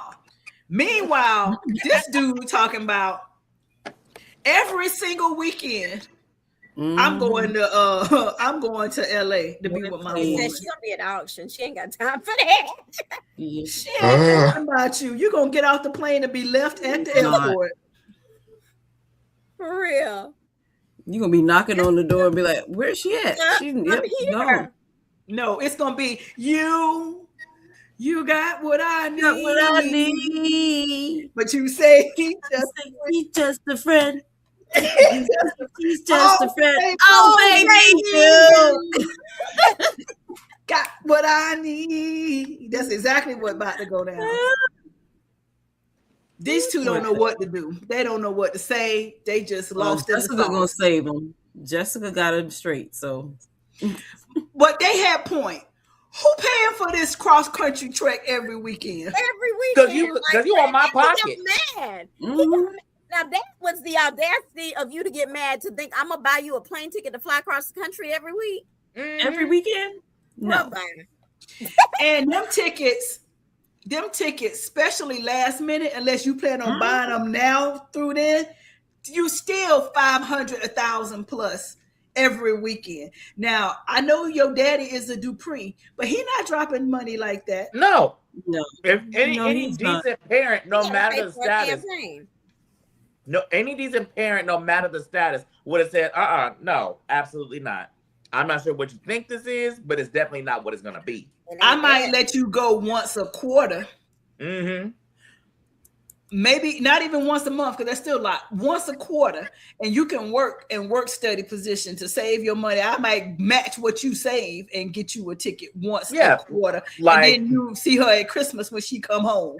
Like pick a time, like winter, like fall break, like in October. You want to go over there for a few days? By all means, I got you. But once a week, no, sir.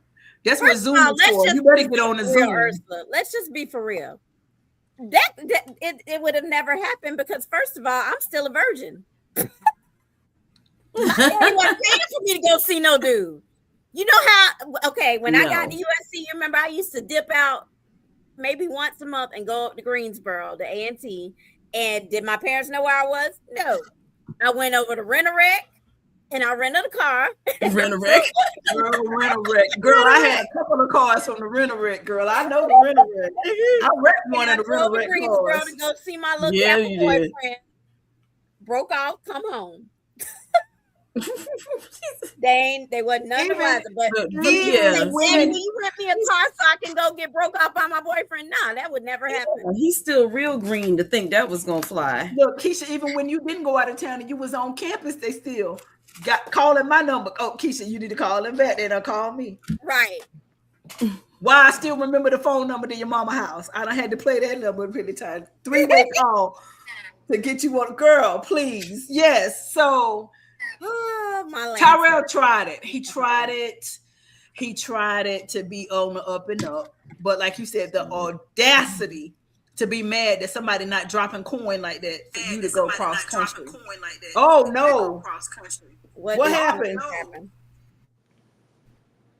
Somebody did something and the echo went crazy. I had to take my headphones off. Oh, somebody did something and the echo went crazy. Oh, put them back on.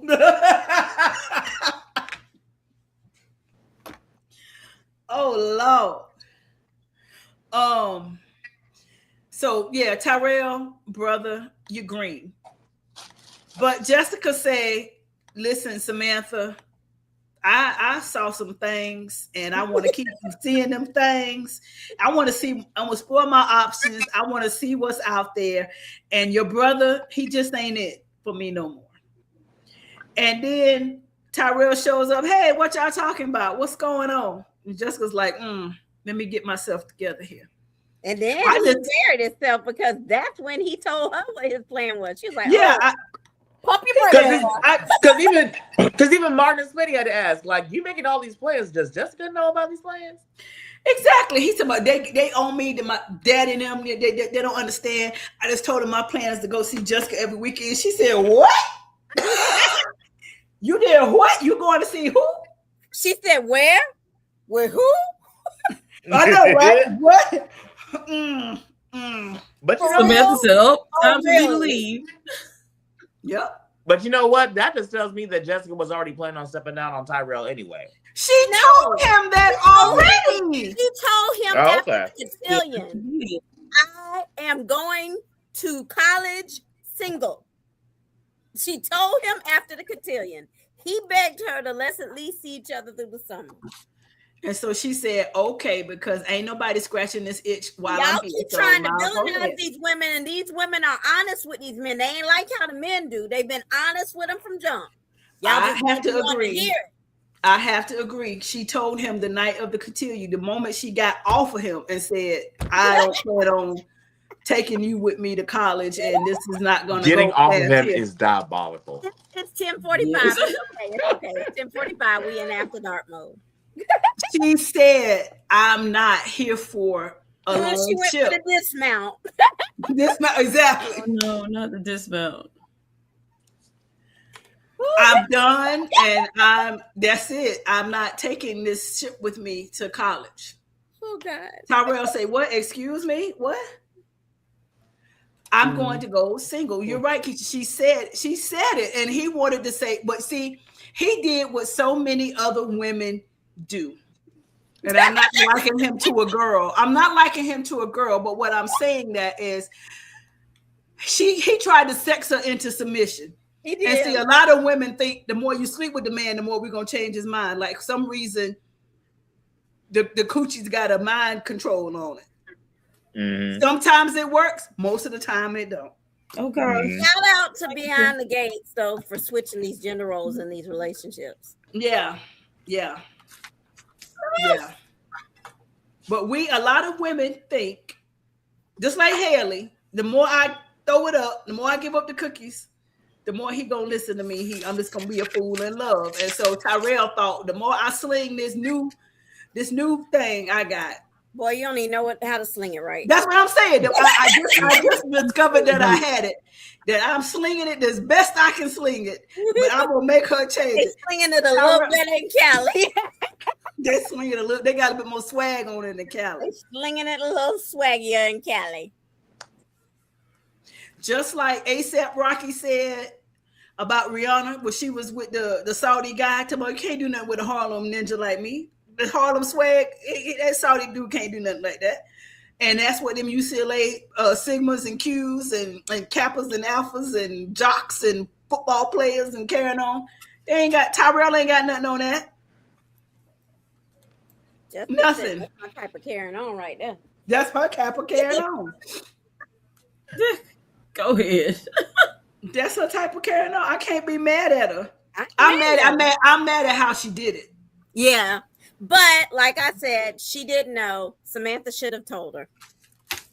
But then she had the nerve to take Samantha and say, "Be there for him, please," because I done broke his heart. I done ducked to be there for him. Because Samantha knew that she was about to break up. She should have given her the same intel that she gave her fathers.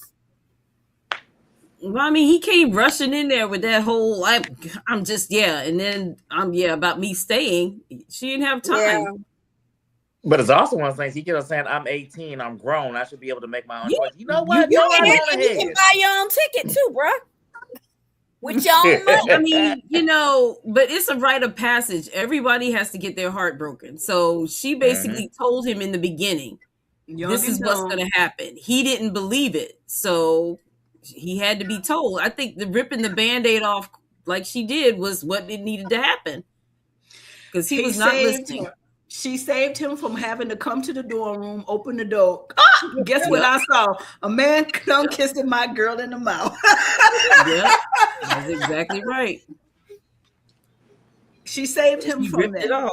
She did. Because that's exactly what was finna happen. So what happens Which to is why Tyrell my now? nominations for Tyrell.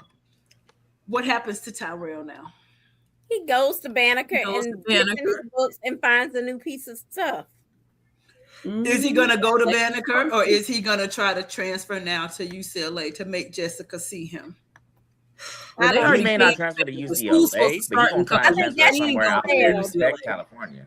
I think I think that ship has sailed because she has done seen the light and she know that she don't want that no more.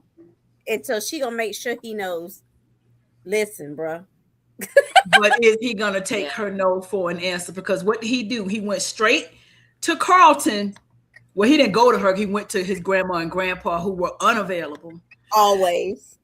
And he got advice from Carlton about what should I do. Look, which is why I'd like to nominate his grandparents for being the worst grandparents ever. Because they're always unavailable for them kids. Well, in their defense, he just called kind of them popped instead up. of He didn't trying to- call right. Yeah, He this didn't call time, and but say I'm nothing. saying in the history of the whole show, they have very rarely been there for these kids. As Taylor showed up more for the grandkids than Nicole has. Nicole was there for Samantha. She was. They're not very grandparently. They're not, because But the only reason why Nicole showed up, but the only reason why, but even why Nicole showed up was I would say it's superficial, but it's really not. But it's like the only reason she showed up was a cotillion. That was it. Yeah.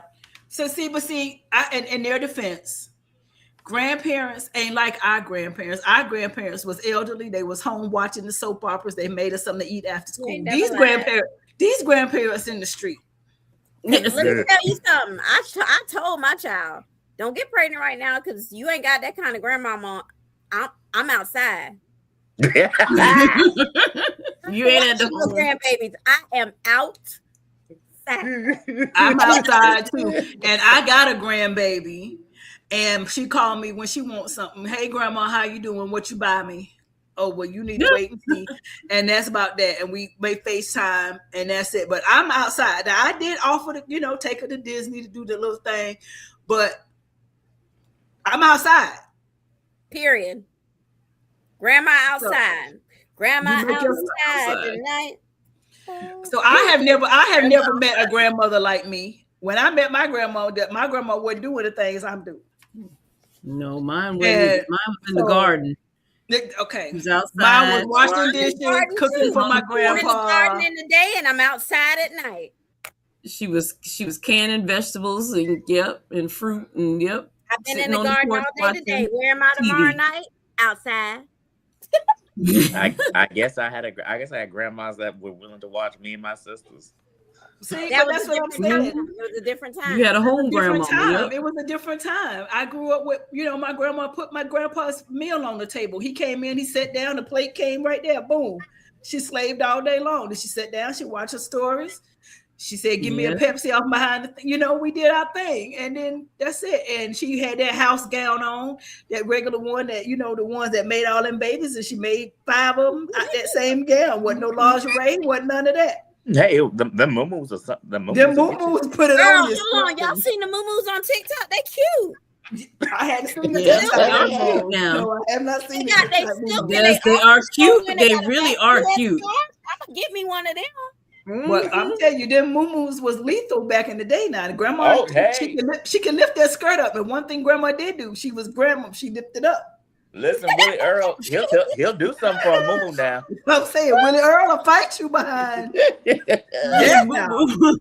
Don't let Willie Earl catch Lula May making some Lula breakfast Mae and that batter and- beat, and she be doing that. Yeah, and Betty Ann ended up back in the, listen, the moo-moos was deadly back in the day. But that's not who we are. So them grandparents that Tyrell got, they outside. They're not there for all that advice. So Carlton had to say whatever he said. And I really don't remember what he said, but he said, him saying what he said decided to give Nicole the ultimatum. So Tyrell, it's your fault that you broke this man off. You broke his heart. Don't even know it. Coming to him for advice. You ended he wasn't in a relationship. I don't know what that was Carlton was in. But you did it, Tyrell. It's you. But everybody seems to be going to Carlton. Like, why is Carlton the go-to? And everybody think that Carlton got right good sense. Because Carlton don't have good sense. But everybody seems to think that Carlton got good sense. And therefore they keep talking to Carlton, which they shouldn't be. But here come another one where you got the blind leading the blind. I think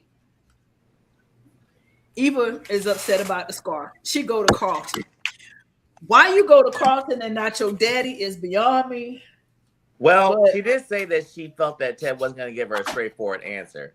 But I do love the fact that they are dealing with how transplant recipients feel about their body post-operation to the point to where if left unchecked and untamed, it can get into body dysmorphia.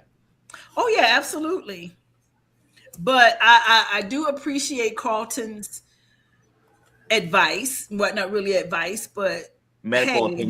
This hasn't even healed yet. Let's get you completely healed before we try to go and do this, whatever it is you're trying to do. Because the last thing we want to do is further damage your progress and put you back in the hospital. You don't want that. And he backed it up with saying that any person worth their salt in my field is going to tell you the same thing. Right. Mm-hmm. Yeah, I did appreciate that. And Ted told her the same thing when it came to him, but we'll get there in a second.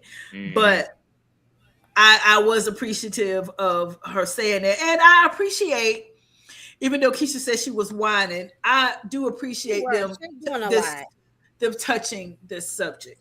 But yeah, I also subject, she just did too much. I do love the fact that Isaiah said, listen, I don't care. You my boo, you my heart, you my love. And that scar to me says my girl got another chance. And if it wasn't for that scar, I would be putting flowers on a tombstone. So I ain't mad at the scar. And I think she needed to hear it, but it still didn't register. Yeah. And the other person, it did bother me. She was doing a lot, but maybe I need to redirect. Let me redirect. It was more so her mama that was doing too much. Yes. Now that is true. Her mother took it way further than it needed to go at all. She sat there. She gave her a great talk though. Like when she was there in the room with her, I was like, kudos to Leslie. Like, Leslie, you did the damn thing. Yeah, like you actually might be a mother. You act like you got some sense. And then she lost all of it. And then she Watusi herself to the club and confronted Ted and lost all the marbles she had. All the marbles in the world, she expended them right there at the table with Ted. But he took her right on back. And he gathered her together. I'm trying to find the graphic. Lord, I need it. I know I have it. Right together. It was like a beautiful scene. She said, her father, she cannot count on you. She said you are a disgrace. Back on her. Yes. And all of the things. She went in on my boy. She laid. You calling her crazy? I'm like, he's not calling her crazy. Are you trying to say blah, blah, blah? And she just spit it all. You should have said, no, I'm calling your ass crazy. That's crazy. Yep, that part. Yeah. But then he said, she stood up and he said, oh no, you don't get to say what you get and walk away. Stood up, said, sit your black ass down. That's what he wanted to say. And I was like, oh, okay. Now, where were these balls whenever you were going through they finally dropped. And everybody in the club was watching. Sit down. Listen, listen. Extra number 247 was sitting there eating her drink and drinking her drink. It's like, oh. I know you're talking about the white lady with the brown hair. Yes. He was like, oh. She was like, oh, okay. She sure was. Ted did a Kamala Harris, and this president, because she wanted to say, and this MF here, he said, sit your black ass down. And she said, and guess what? She sat down. she sat down. Yeah, she sat down. She sat down. And did. Ted And has listen, spoken. I said, finally, about daggone time. Now, where was this when you were getting divorced? Right. But Yeah. now Shanice, that's Shanice. He got somebody to back him up now. And so that's the Shanice in him. But I do like how he talked to Eva the next day about her whole situation. And she talking about, well, I know you're not suggesting therapy. Like, what y'all got against therapy? Y'all need it. All y'all need it. Yeah, you and your mama need it. Yep. Y'all need it bad. All of them, the whole My camp. mama need more than therapy. And don't go to Nicole for therapy. No, go to somebody else. I didn't appreciate him saying, I'll ask Nicole to recommend somebody. No. That's too close to comfort. Yeah. In terms You of can ask Nicole somebody else. asking Nicole for recommendations? Yes. I don't think that's an issue because Eva No, has a relationship. because I will say I would have had an issue. Well, you can go talk to Nicole. It's like, nope. No, but- not talk to her about a recommendation. But yeah, I wouldn't I'm okay with the recommend it at all. recommendation. No. But if he basically deals with this on a regular basis, who do you basically send your clients to in the first place? It's not Nicole. So He he probably can't have does all of send them his going to clients. Nicole. Well, Nicole would make sense because he's married to a therapist, so that would Yeah, make sense he while they were probably did married. send him to Nicole. That was his wife. Mm. Just like he recommended Nicole to be chief of staff. He sent him to Nicole. But there's still more psychologists in that building. So psychiatrists. I just so think find that somebody to else. me, I would have an issue with every time you come to me, you want advice or you want me to help you with this outside family you've created outside of mine. To me, every time you bring up one of these two and helping them, even as gracious as I may be, it's still a constant reminder every time I see you, you want me now to interact and engage with your offspring. And even though she's more gracious towards Eva, to me, I just think at some point, when am I going to be able to move past what happened? And every time they got an issue, you come to me with help them. You're not allowing me to move past what's going on. Right. Yes. So not taking anything away from Nicole and her expertise, but he can open Google and search just like anybody else can for a recommendation for a therapist, like anybody else does. I just think going to your ex-wife about your daughter that you had with the side piece is a bit much. And I've always thought so, not just in this situation, but in everything that he's done. And he goes like asking Nicole to talk to Shanice, asking Nicole to do. I mean, I think he oversteps a lot. Ted still don't understand boundaries At all. I agree That's with my that. issue. That's my issue.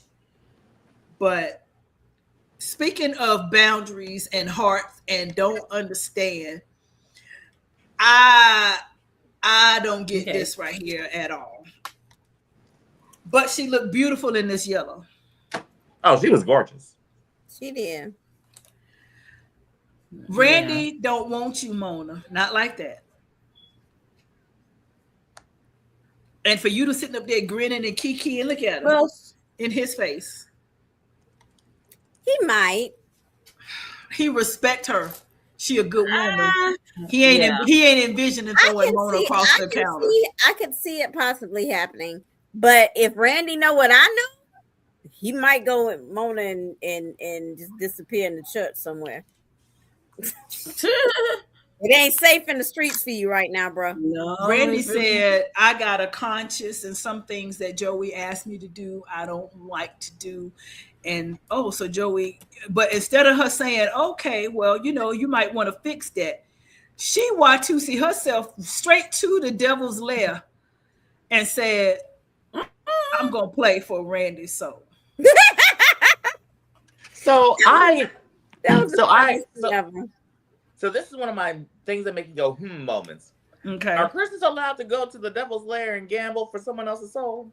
Well, and okay, see that I was gonna say that, but That's anyway, funny. let me look. Let me go ahead. Let's just go ahead now while we here, and just go on to things that make you go, Let me just look, cause we already here, and then we'll go do some trivia. Let's just go. Things that make you go. At Fairmont Crest, what's really going on? The rumors, the secrets, the unhands, the questions. Say what you said again, Donald. All right. One of the things that made me go, this week. Can Christians go to the casino and gamble? First of all, that's just one question in itself. Second of all, is it okay for Christians to try and gamble for the rights of someone else's soul? Oh, Donald, that's such a loaded question. Hmm. Because I know Yeah, that is loaded. I know quite a few Christians who throw a $20 in a slot machine here and there. Because I asked this question from a scriptural. That be the one in the mirror. No, because okay, there was a time or two I did. Now, and I live in Vegas. I don't go that way. And when we go to strip, we go to eat, but we very rarely do any gambling. And if we do, it's because they've given us like a free 10 when we sign up for the card, so we can get the $9.99 local buffet. And we spend the $10 that they give us. But we did say we were going to start playing more often because of the room rates we get, so we can have the staycation. So it's not about the money, it's about putting it in the machine, letting it register that you put the money on your card, and then you might do 1 or 2 spins and cash it back out, but it's already registered that you put whatever in. So at that point, it triggers your rewards. And when they notice that you come into play, they throw you a free room or two, whatever. And so we like to do staycations. But that's it. Like, as far as going and dropping my check in the casino or sitting down hoping to actually come away with a windfall, no, that's not how it goes. But that don't necessarily say my way is right and somebody else's way is wrong, because another Christian will look at me and say the fact that you do anything at all, you're going straight to hell for. But I realize that other people don't have a heaven or hell to put me in. It's between whatever me is. But that is a loaded question. Do Christians gamble? Because I do know quite a few who do, and I know quite a few that say that's the devil's machine. Because So I will. churches where they done took a church bus up to Asheville to Harrah's. Oh Lord. Okay, I don't want to turn it into a church set. I don't want to turn it into a church thing. Even though people in the gays probably do need, beyond the gays riders, we need a church. We do. We need a church house. Yes, Yes. we've been saying that forever. But I'll leave that where it be. Okay. Other things that made me go, this week. Tomas, can you fight? Because you coming at Naomi real reckless. Real And honestly, reckless. my bet's on Naomi because I feel like Naomi can fight. I think so. Oh yeah. I think Tomas came out the side of his mouth real wrong and real ragged, and he gonna catch something in his mouth, and it might be a fist. Because in all honesty, I think Tomas doesn't want. In terms of nepotism, do I see where his issue is? Yes, but at the same time, I think he's showing something deeper. I don't think he wants to work for a woman. I just think he don't want to get passed over for the job. I think he feels like he has earned that position, and Naomi has not. Excuse me. I don't think it has anything about being a woman. It has the fact that you went off to do your own thing, and I'm the one here doing any and everything Bill tell me to do, and I should be next in line. Even though he's just a junior partner, you're not even a partner. Like, where are the rest of the partners? Yeah. And even then, Bill's already told you, I'm not going to give you my firm. You'll be a highly regarded associate, if that makes sense. But you're not. You're not going to take over my firm. Let me make that clear. Exactly. And even then, sir, let's call a spade a spade. Tomas, you suck as a lawyer. Let's just call a spade a spade. You suck. Dang. Tell him how you really The man, Because it's like he hasn't tried anything yet. I know. I still say what I said. He said what he said, and he stood on what he said. What up? And you sticking with it. Say I'm it sticking again. with it. Say it again. Tomas, you suck as a lawyer. That's what I said. That's what he said. Okay, next. Ooh. I got two more. Okay. One is courtesy of Miss Angela, but this one is this. Shout out to Caroline. They made me go, you are really beautiful. And normally when people have like a glow up of beauty, they're normally gonna normally take on more of screen time to where either they are more of a main recurring role or main roles in some capacity. So I hope that we get to see you on the credit screen, girl. I ain't gonna hold you. Put Caroline on the credit screen. But she was I think she's gonna Maybe end she up. could get with Carlton. Put her with Carlton. She's gonna end up with Bill. You think I can see that. I can see that. Because even then, I said earlier things that made me go, you looking you acting real protective of Bill right now.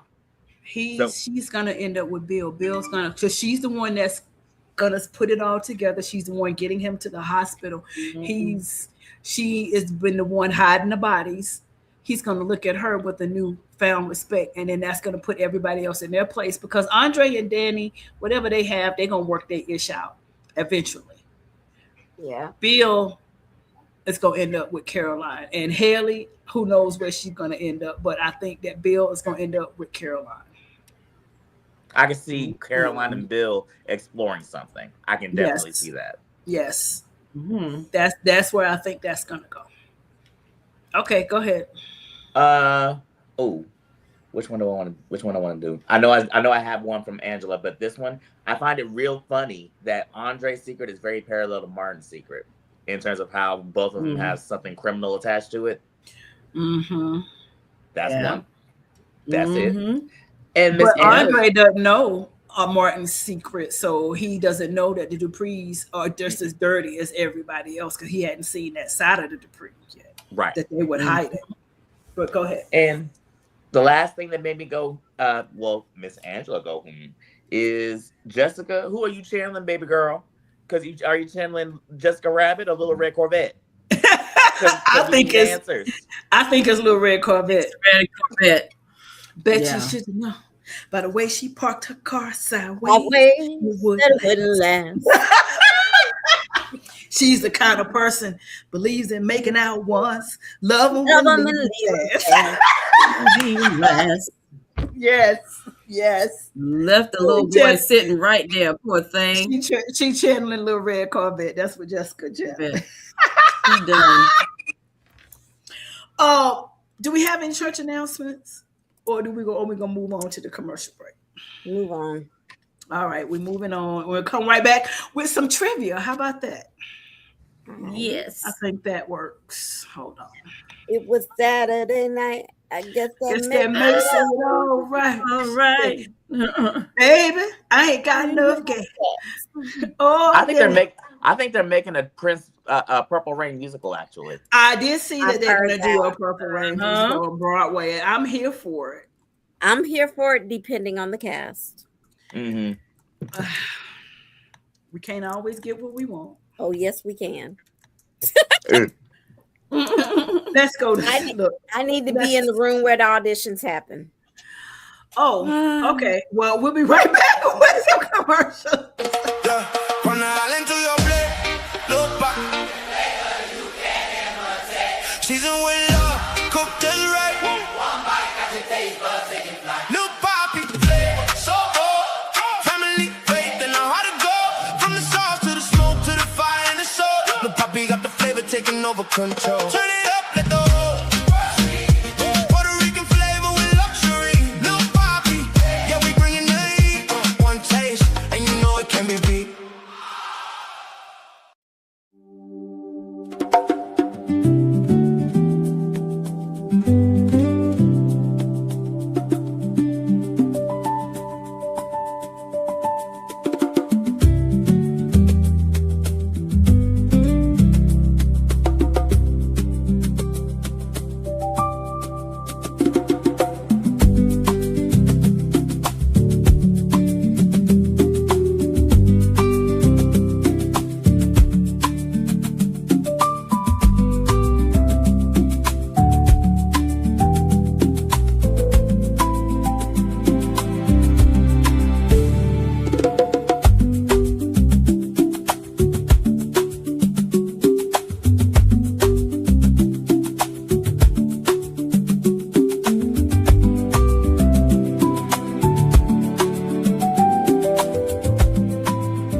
Nicole gave herself how long of a deadline to choose between men?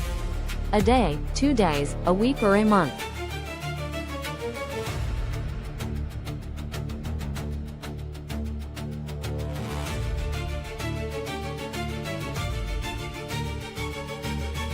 Who did Randy have follow Heather from the airport? Joey, Vinny, Nigel, or Marcel?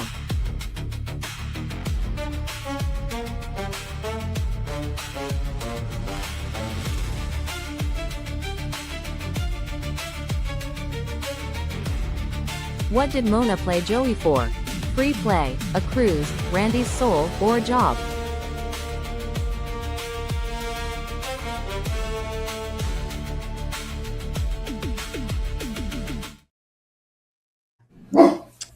All right, so we are back. Y'all go ahead and Hush, Taz. put those trivia answers in the comments, and of course that'll be for a drawing for our basket at the end of the year. So I had a tea time, but we've discussed it, and the tea time is no longer relevant. So I'm going to skip it now because it just don't make sense. But it was from my daddy, but we've already talked about that. So this is the time now where you guys go ahead and you put in the comments your nominations for who should get kicked out of the gates this week and why. Go ahead if you haven't touched it, and we're going to formally do our nominations, but go ahead and put them in at this moment. And so with that, we're going to move right along to our character theme song. So we will be right back. Hold on. Well, all right, get yourself together.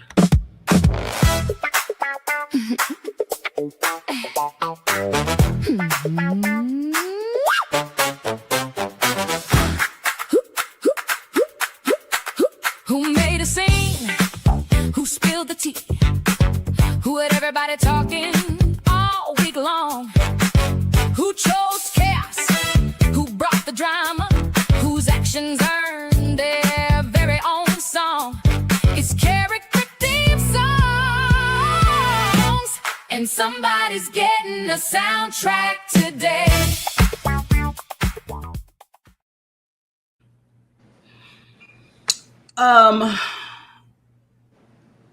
I don't have one for Danny. If you guys have a comment for Danny, a song for Danny, put it in the comments. I don't think we had one for her. But Bill, Donald gave him what?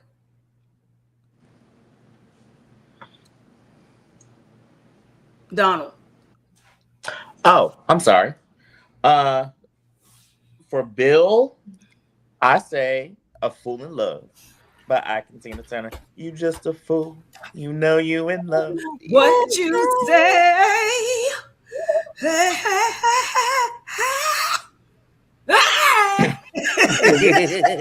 That's my movie right there. For no reason. That's my movie.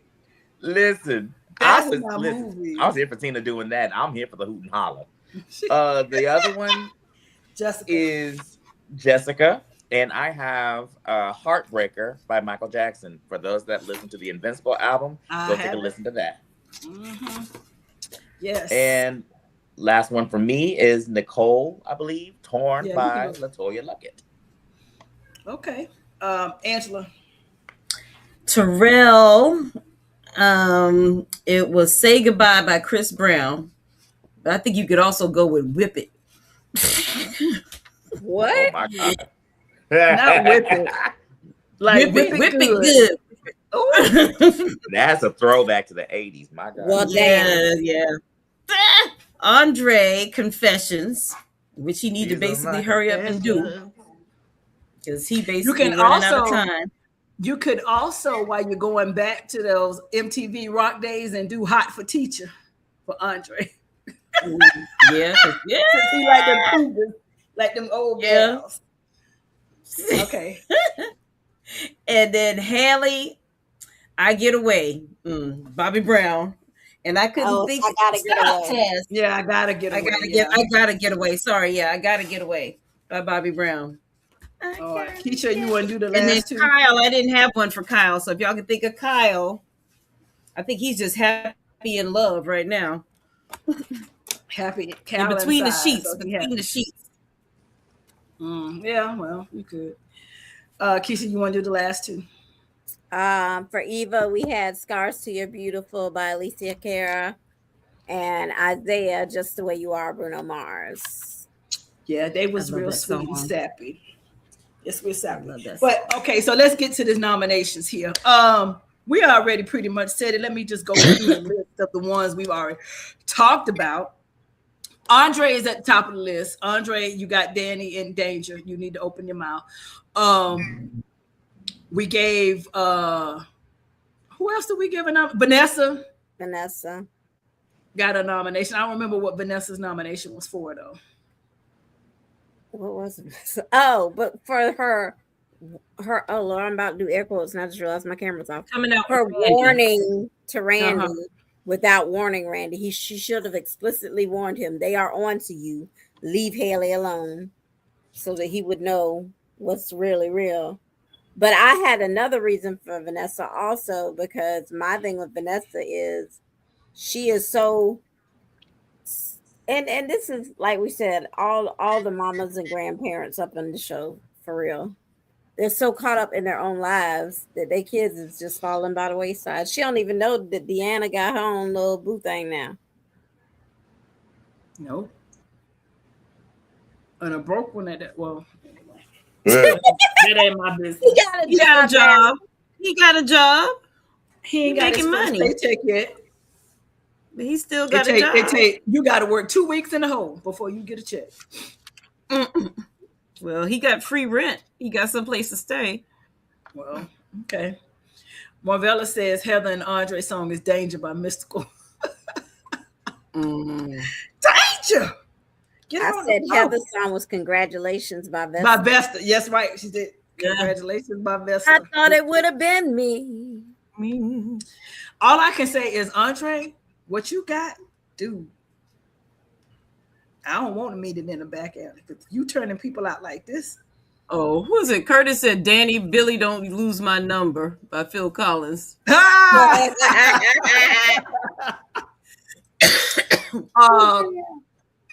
Donald, you had some nominations.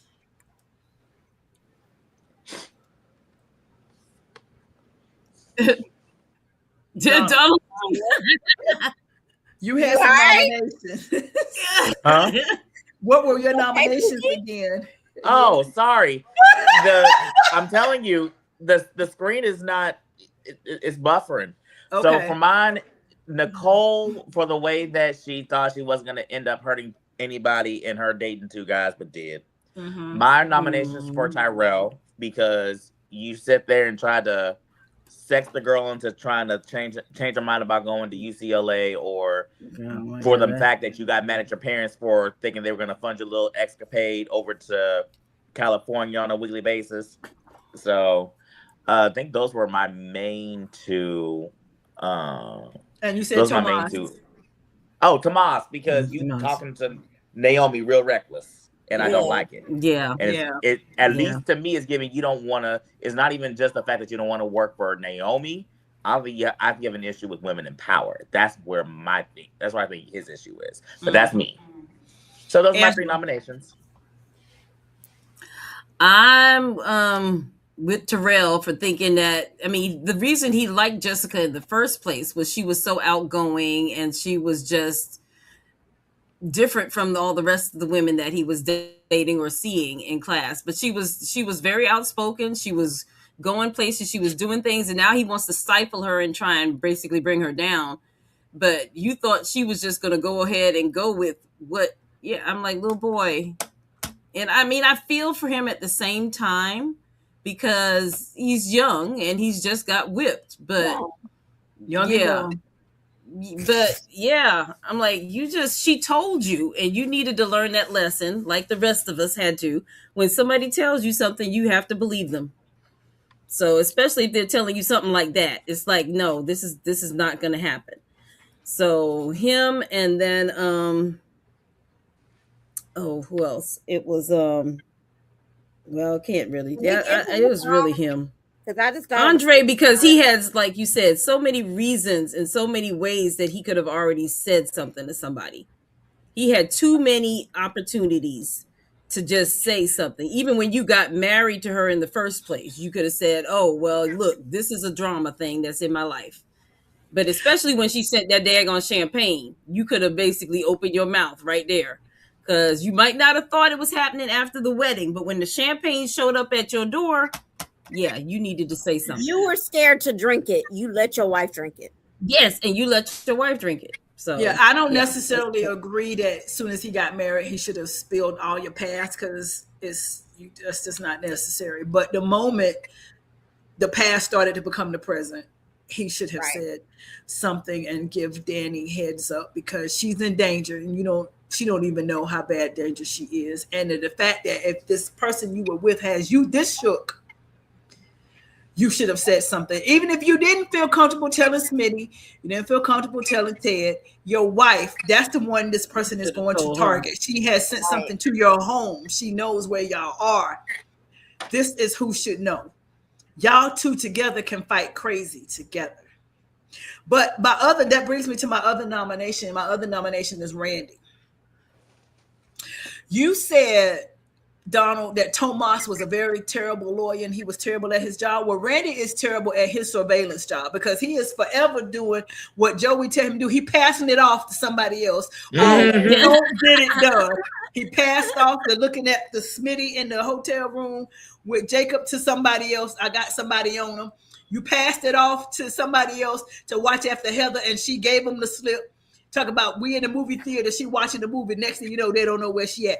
Right. Randy, that was your job. If you went so far as to go to the airport and see her getting in the car, you're supposed to still been telling her and texting Joey along the way, instead of saying, this is what's happened, instead of coming all the way back to the casino to say, I saw her get in the car, but I put somebody on them. No, that's your job, Randy.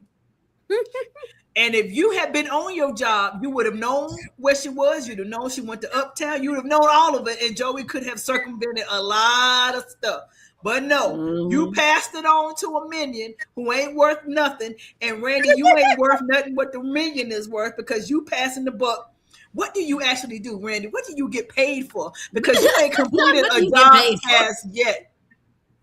You jumped off the job for Deanna. You wasn't comfortable, and he took you off of that. Told you to find out who the impeller was and set up this meeting.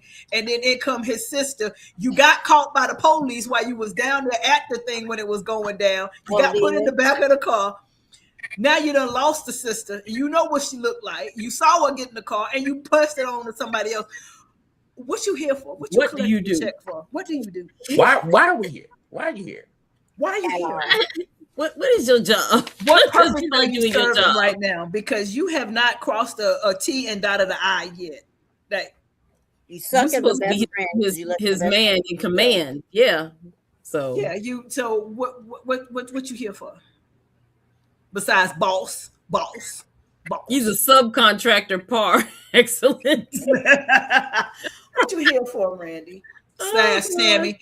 You ain't even got enough sense to not meet Haley in public for people to see you to think that you're having an affair, and you still meeting in public. You ain't got enough sense to. I don't understand why they don't meet at a hotel already. Well, I don't know. Yeah, but there's cameras there, but then there's cameras everywhere they go. A hotel would be worse. But there's places that the Duprees don't go, right? That y'all can go to be seen. To do your thing. Leave. Y'all go meet in Uptown. Going downtown DC. You go to Uptown. Y'all go to Orphan. I'm sure it is. You go to the cafe. All the places that they go. That's where y'all there. So Randy, you ain't worth a hill of beans. You ain't worth. They could have went to the Chinese restaurant on the corner of such and such and such and such. Well, you can't go down there because Isaiah saw that. That's where Isaiah was down there. But go somewhere. Go to the next city. Go to Virginia. Go somewhere. Or talk on the phone, but not in your own house. Why can't we just do a video call? I mean, why you got to actually be in my face? And why Haley got him saved as the boutique in her phone? Do I have the number to the local boutique in my phone? No. But what if What Oh, if thank Bill you for decide to saying that. call? What if Bill decide to call the order close for you and Randy answer the phone? But go ahead, Keisha. You remember when Bill was coming home and Haley heard him come in and heard him Yep. stumble and Yep. acted like she was on the phone? Did Yeah. y'all peep that she put the phone up on her ear and talked put the phone down? Okay, bye. And then pulled her earbud out of ear. Oh yeah, because it was Randy on the phone, so I guess she was like, "Oh, it's about to happen She now." pulled Let the me get off. earbud out. But she put the phone down and then Oh, I didn't catch that. I rewound it. I was like, they what? That's not as bad as Chelsea's live stream, but we're not gonna go there. Keisha, are you ready to kick somebody out, or do we need to go back and do something else? And then Jared Anoki text. Oh, Jared Anoki sent me a couple of nominations. Oh, okay. Go ahead. So with they nominate Tomas because he's being too naively territorial against the boss's daughter. Okay. Bill, Mr. I ain't nobody's fool looking a damn fool. Yes. Chelsea and Naomi collectively acting like brass and disrespecting their dad's wife in her own home and being the most subtle secret detectives, the most unsubtle secret detectives. I agree with that. Oh gosh. Nicole for dragging the BS Twilight style romance out for far too long. And Danny, who has a perfectly good, caring, loving, and attentive husband at home, but can't seem to get off her old, dried up, soon to be dead ex-husbands. Amen. Yeah. Yeah.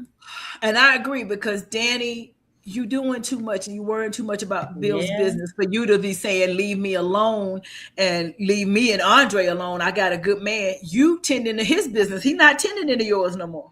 Right.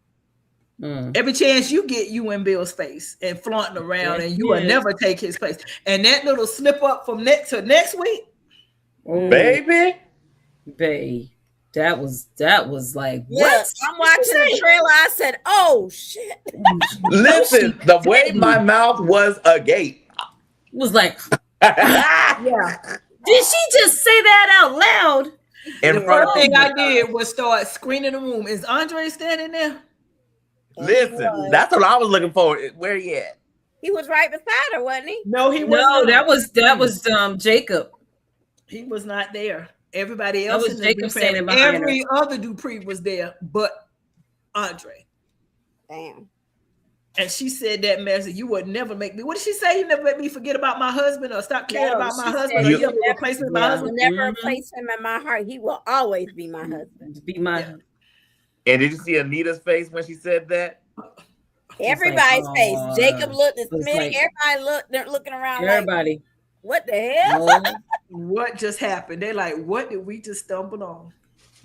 All right, writers. Now you acting like you revving up to for part. They revving up. They revving up. It's gonna be messy next week. It's gonna be soapy next week. It's gonna be messy. It's gonna be messy, and I'm here for it. Don't disappoint us now. Don't disappoint it. Don't lead us there and then drop us off. Just listen. So read me out my names again. Everybody, Andre, Danny, Bill, Tomas, Tyrell, Vanessa, and I feel like I'm missing one of Angela's. No, I just had Tyrell and Andre. Okay, so yeah, that's it. They said Bill for looking a damn fool. That was funny. Okay, I'm ready. You ready? Yep. All right. So the person, I'm just gonna do it. This way. Let me do it. The person leaving Fairmont Crest tonight, as has been evicted from the gates, is. We have a double eviction. Oh. It was just too much.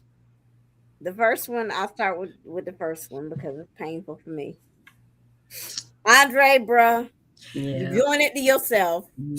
You gotta go. Strike you out. Because it's like Ursula said. Not only have you been given multiple opportunities to come clean, but you are endangering this woman's life by not coming clean. She got the enemy right beside her and she don't even know it.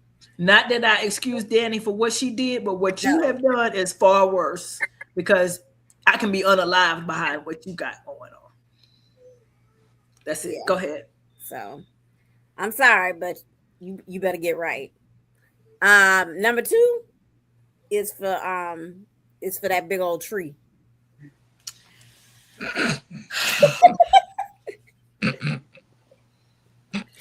Love a tree. Timber. That tree went down. That tree went down. Bam. He's been Oh, practicing Doug, his he falls definitely though. went down. You He's been first of all, practicing you those look dumb falls. because you sitting here talking about you how nobody ain't gonna make a fool out of you, and meanwhile you being made a fool out of, and then you sit here and she played you like a fiddle. She Yeah, she did. played you so good it wasn't even funny.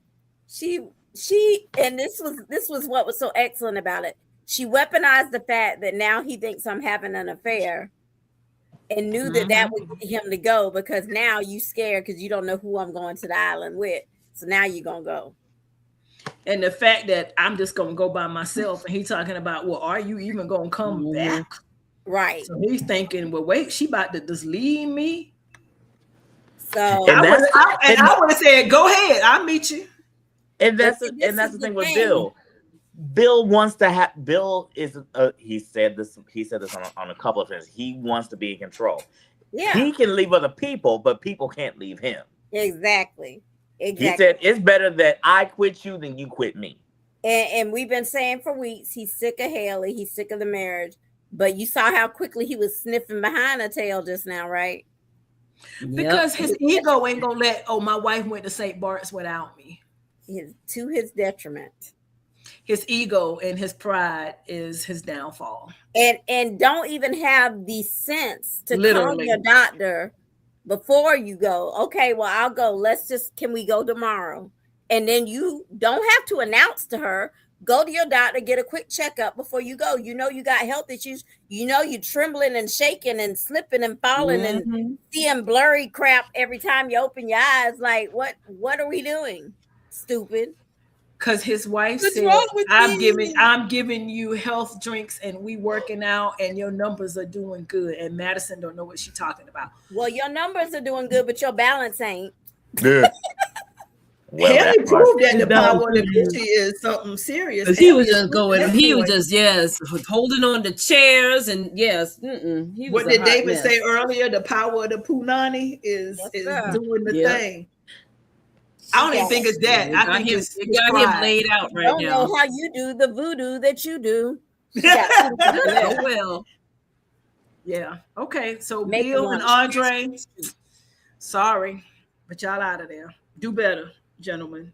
We'll see how you come through this, Bill. I hope they find it next week. That's the thing. What is going to be the medical diagnosis? Is it going to be another stroke type thing? What is Madison going to come up with? I think that is poisoning going to be it? Did y'all peep how when he went in to talk to Joey said, "What's your poison?"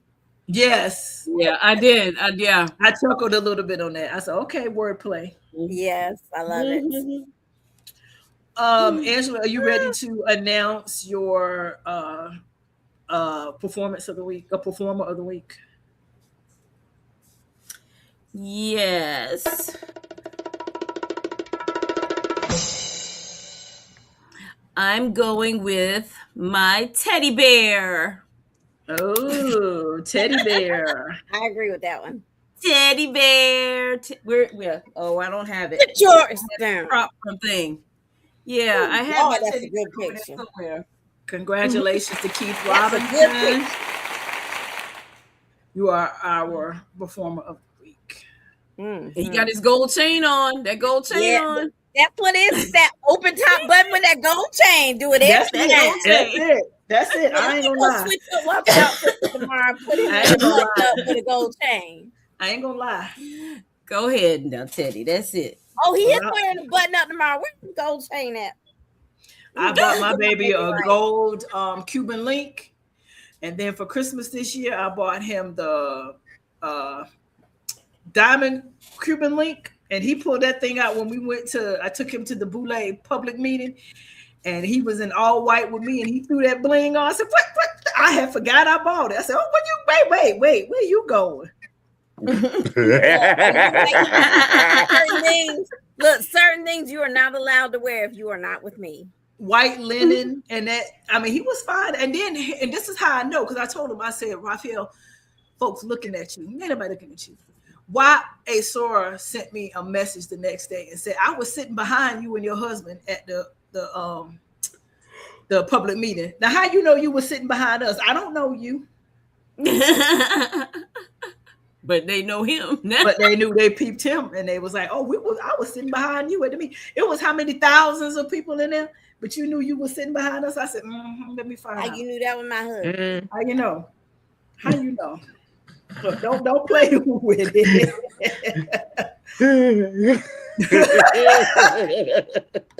It's Ursula fighting for her husband. That's what's taking me out. Honey, it's a video that popped up on Instagram earlier. I don't know if it was real, but if it wasn't real, there was some real good acting. Girl was getting her lashes done, and the lash tech was getting ready to tape eyes down. And I guess the lady was doing it in her house, and her husband walked in the room. The girl said, "Ooh, who is that?" She said, "That's my husband." She said, "Ooh, he fine as hell." She said, "What?" No. Now this is I saw this. I'm gonna say it's true, but they shared the messages. This guy was bringing the kids to the daycare, and the daycare teacher texted him and said, "You mighty fine if you want to get with me.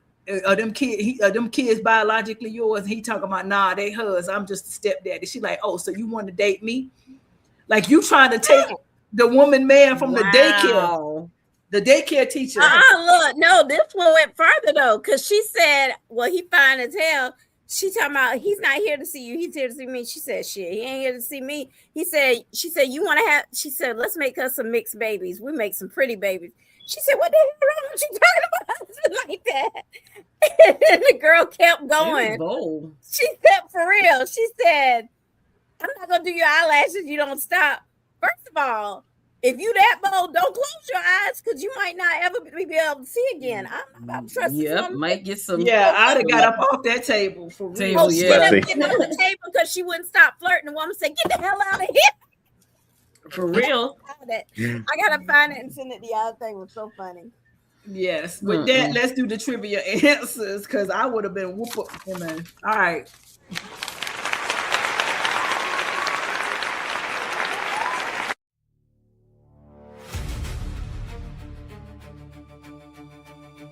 Nicole gave herself how long of a deadline to choose between men?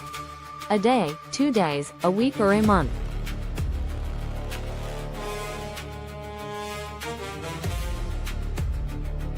Answer: a week.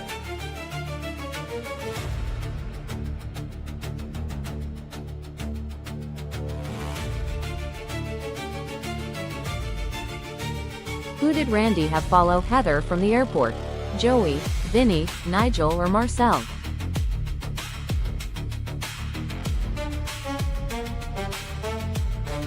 Answer: Vinny.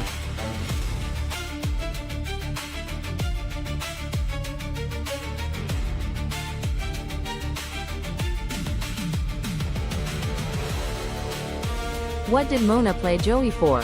Free play, a cruise, Randy's soul, or a job?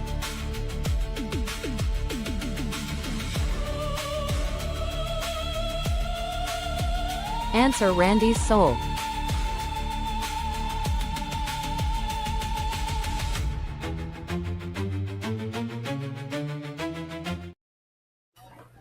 All right, Angela, who's the winner? The way Mona was playing, she should have asked for a job. Look. The winner is Curtis, because he basically came in with all three. Yeah, Marvella, you came in a little late. He already had them in there for you, so yep. All right, Curtis, congratulations. Everybody give it up for Curtis. Curtis came back and said, "I'm busting the door down." Indeed. All right, y'all. So let's roll up on out of here with some final thoughts. Donald, go first. Danny, You are Sure. in dangerous waters with your marriage because you won't let go of your past. And I'm curious to see how you play this out in terms of next week because you definitely have caught the interest of your family. Andre, be careful because Heather looks like she ain't gonna play with you this time. She let you slip away once. She might not let you slip away again. She gonna take what you got and then say, "I told you, you can't get away from me. I'm in here, anime. I'm in here." But that's it for me. Angela,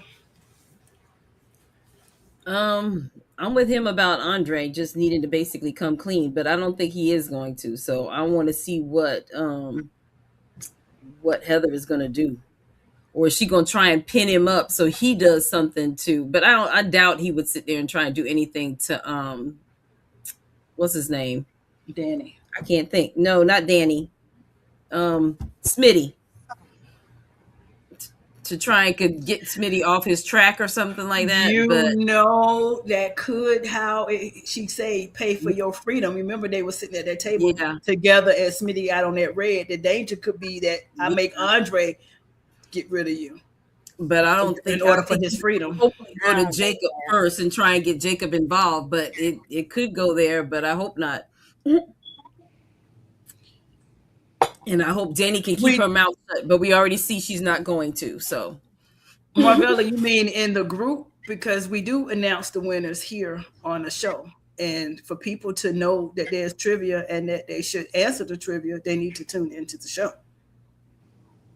Yeah, that's only on the show. I'm wondering, I'm thinking she said, can we start announcing, recognizing trivia winners? I guess she's asking. On Facebook, you mean? I'm thinking Marvella? In the group. Oh, I guess just like a recognition. Yeah, she says in the group. Okay. Yeah, we can maybe do that. Okay. But I'm just going to say, because Curtis won, and Curtis, I love you, but I don't know your last name. So am I going to say Curtis trivia went to Curtis last week? Curtis. Just do its handle. Okay, I can do that too. All right. Angela, were you finished with your final thoughts? Yeah, that was it. Okay, Keisha. Andre, bruh. Everybody on Andre. I mean, for real, man. For real.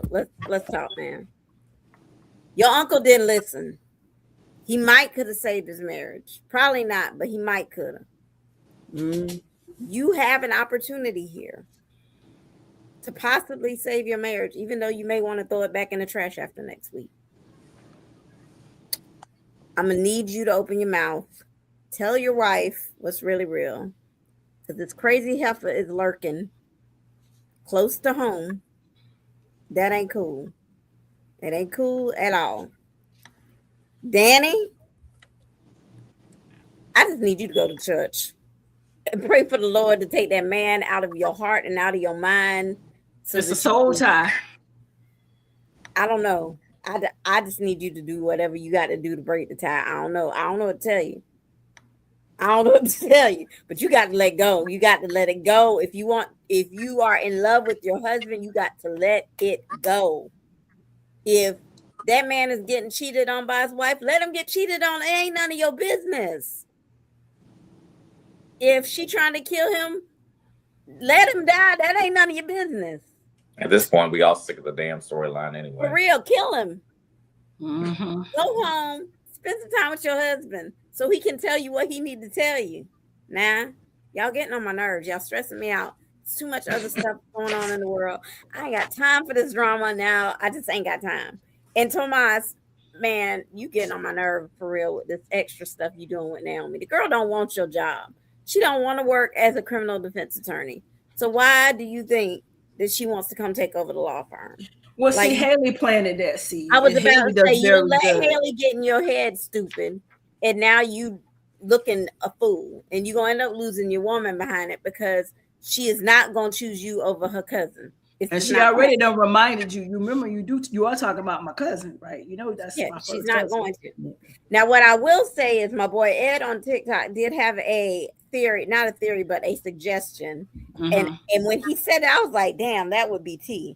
And then he heard the argument that we've had for many, many weeks now, that we need to flesh out the Belclair family. And he combined his theory and my theory, and he came up with a good one. So I'm gonna share it. Okay. So, and this is tailgating on the Tomas thing. Tomas and Kat, my money is on. Although I don't have a problem with the ship, they're not gonna make it. They're just not gonna make it. I don't think so. But one, we all agree we need more families in Fairmont Crest. Two, we here at Behind the Gates have stated that the Belclair family would be an excellent one to develop. His theory was, as a way to introduce more of the Belclairs, is to make one of them be a lawyer who is a partner at Bill's firm, a senior partner. So when Bill goes ill, he's a senior partner, but he's not as active. He's like out. So when Bill goes sick and somebody got to come manage things, he comes to take over and run things. Well, senior Belclair partner has a son who has been off living somewhere else practicing law, and he fine, and he comes in young Mr. Belclair around 30-ish to compete with Tomas and Kat.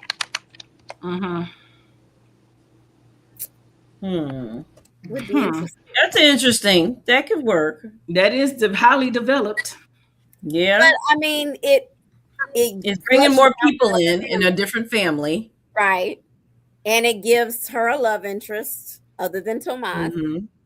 Creates some drama in the law firm, because now you got these two lawyers competing for her, and a real viable threat to the throne. But would she even entertain a Belclair? She might, depending on how fast. She might not know he's a Belclair. He may come in and just be fine, and she don't even know. She just know this fine man working at the law firm. Maybe his mama is a Belclair, and so he has his daddy's name, so she don't even know he a Belclair. Oh, well, we'll see. That's very interesting. My final thought is to Joey. Just fire everybody, bro, and start over. You do not have the help that you need for the position that you are in, and the little minion that's outside the door, he letting folk up. You just fire everybody and start over. Like, they don't fear you enough to get the job done. They lack on the job. They don't do it. Randy included. Randy is the lead one. He the need one to be the first one in the unemployment line. Amen. Oh my God. Randy. And I'm all for people having a job, because it's hard out here for a pimp. But money for the rent. If you are not doing the job, I also am an advocate of firing you for not doing what you're supposed to be doing. So, you have had multiple chances, and you had out, but you brought the $10,000 back. But $10,000 ain't enough to live on, and beg for your job and your life. So I understand. But so if you know that your life is in this man's hands, you might want to execute your job a little bit better than you do. I'm just saying. So that means you don't fear Joey the way you supposed to fear Joey. And Joey, they playing in your face all day long, and you on that little phone yelling at folk. It's not getting results because Vanessa had to tell you where your sister was, not Vinny, not Randy. And them the goons you pay to tell the people, but Vanessa had to tell you. So yeah, just fire everybody, bro, and start over. And he need to fire it, because how Mona just walk into the high roller room talking about I want to play cards. You here in Las Vegas, He didn't even know who she was. Here in Las Vegas, in any given casino, you can't just walk up into the high rollers room. First of all, there's a security guard there. They're going to ask you what you want, what you're doing there. And by high rollers, they mean you going to put this amount of money down. So if you don't have thousands and zeros behind what money you trying to spend per roll, per table, whatever, you're not getting up in there just to be up in there. And not talk to the casino owner at that. You don't ever go up to Terry Benedict office, He don't know your name. Terry Benedict. Okay. He don't know your name. You don't just walk up in there. So the people that's guarding you, Joey, anybody can walk up in there with a gun and pow, and it's over because you don't have the proper people around you. So Joey, look, don't get Vanessa. Never mind. Get somebody to give you a good job there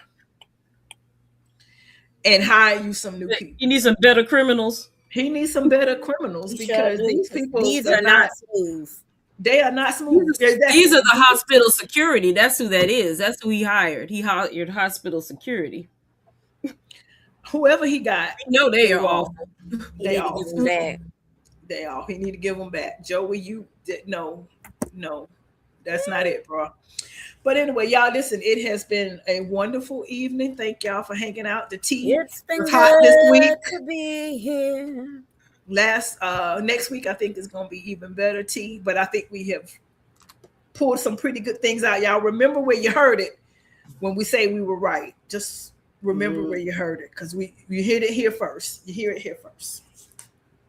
But anyway, y'all, it's been great. Yeah, this weekend is going to be a lot going on for me, so y'all may not hear from me, but it's all good. And yeah, all right, everybody. Thank y'all so much for rocking with Behind the Gates. Y'all make sure y'all share this team. All right. Everybody knows the pretty little secrets start to show, and the whole town leans in close, waiting on the one thing nobody chose.